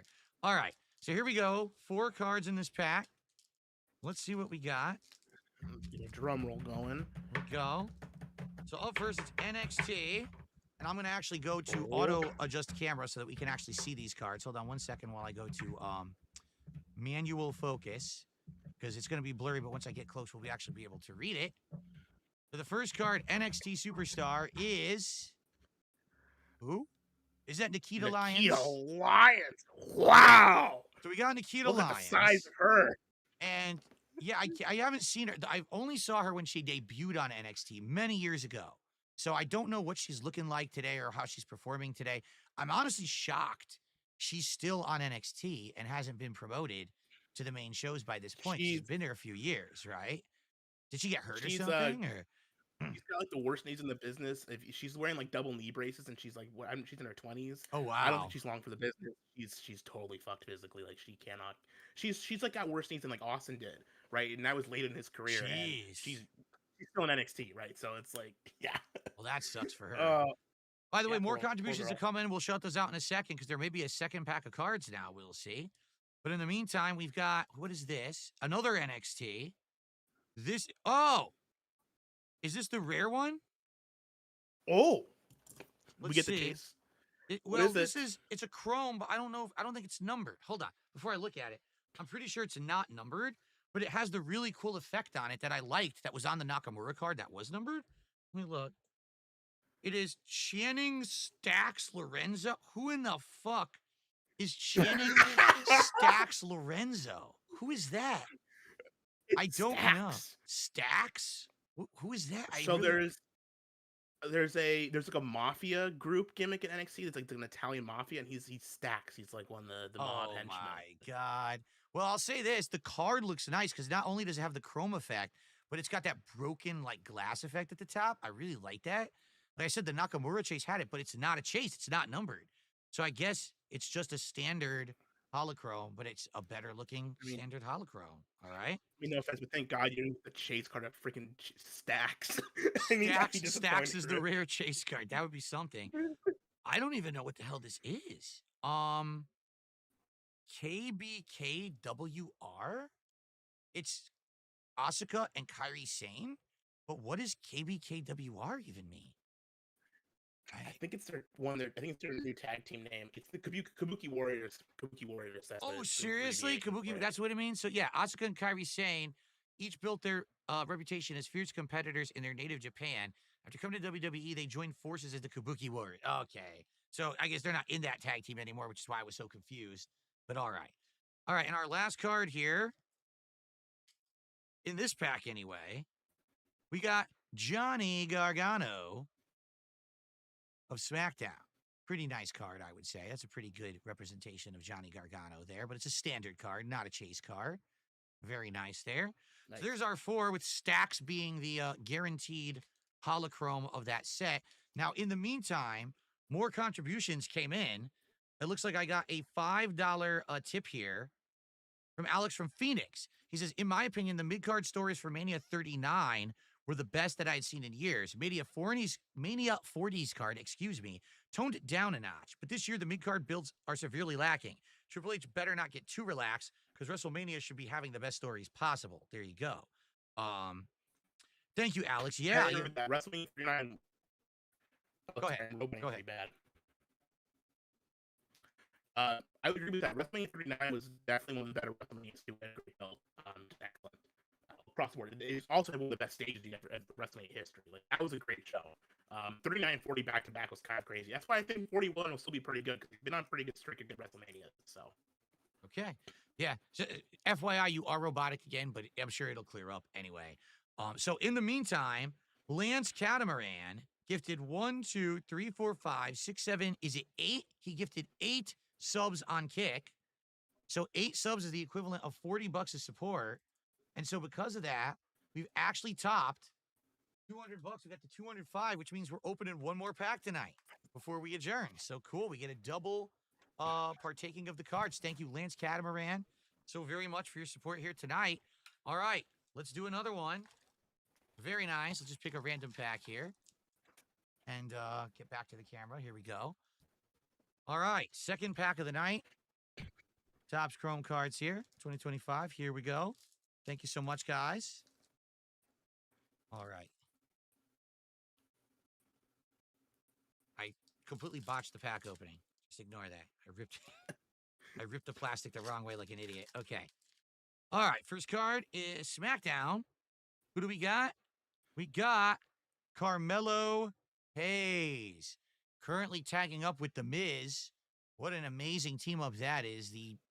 What are they called? I forgot. He had a name for them last week.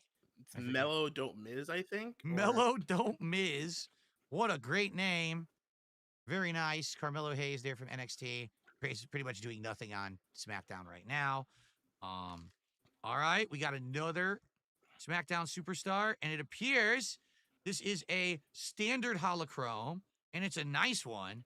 It is the Viper, Randy Orton. Ooh.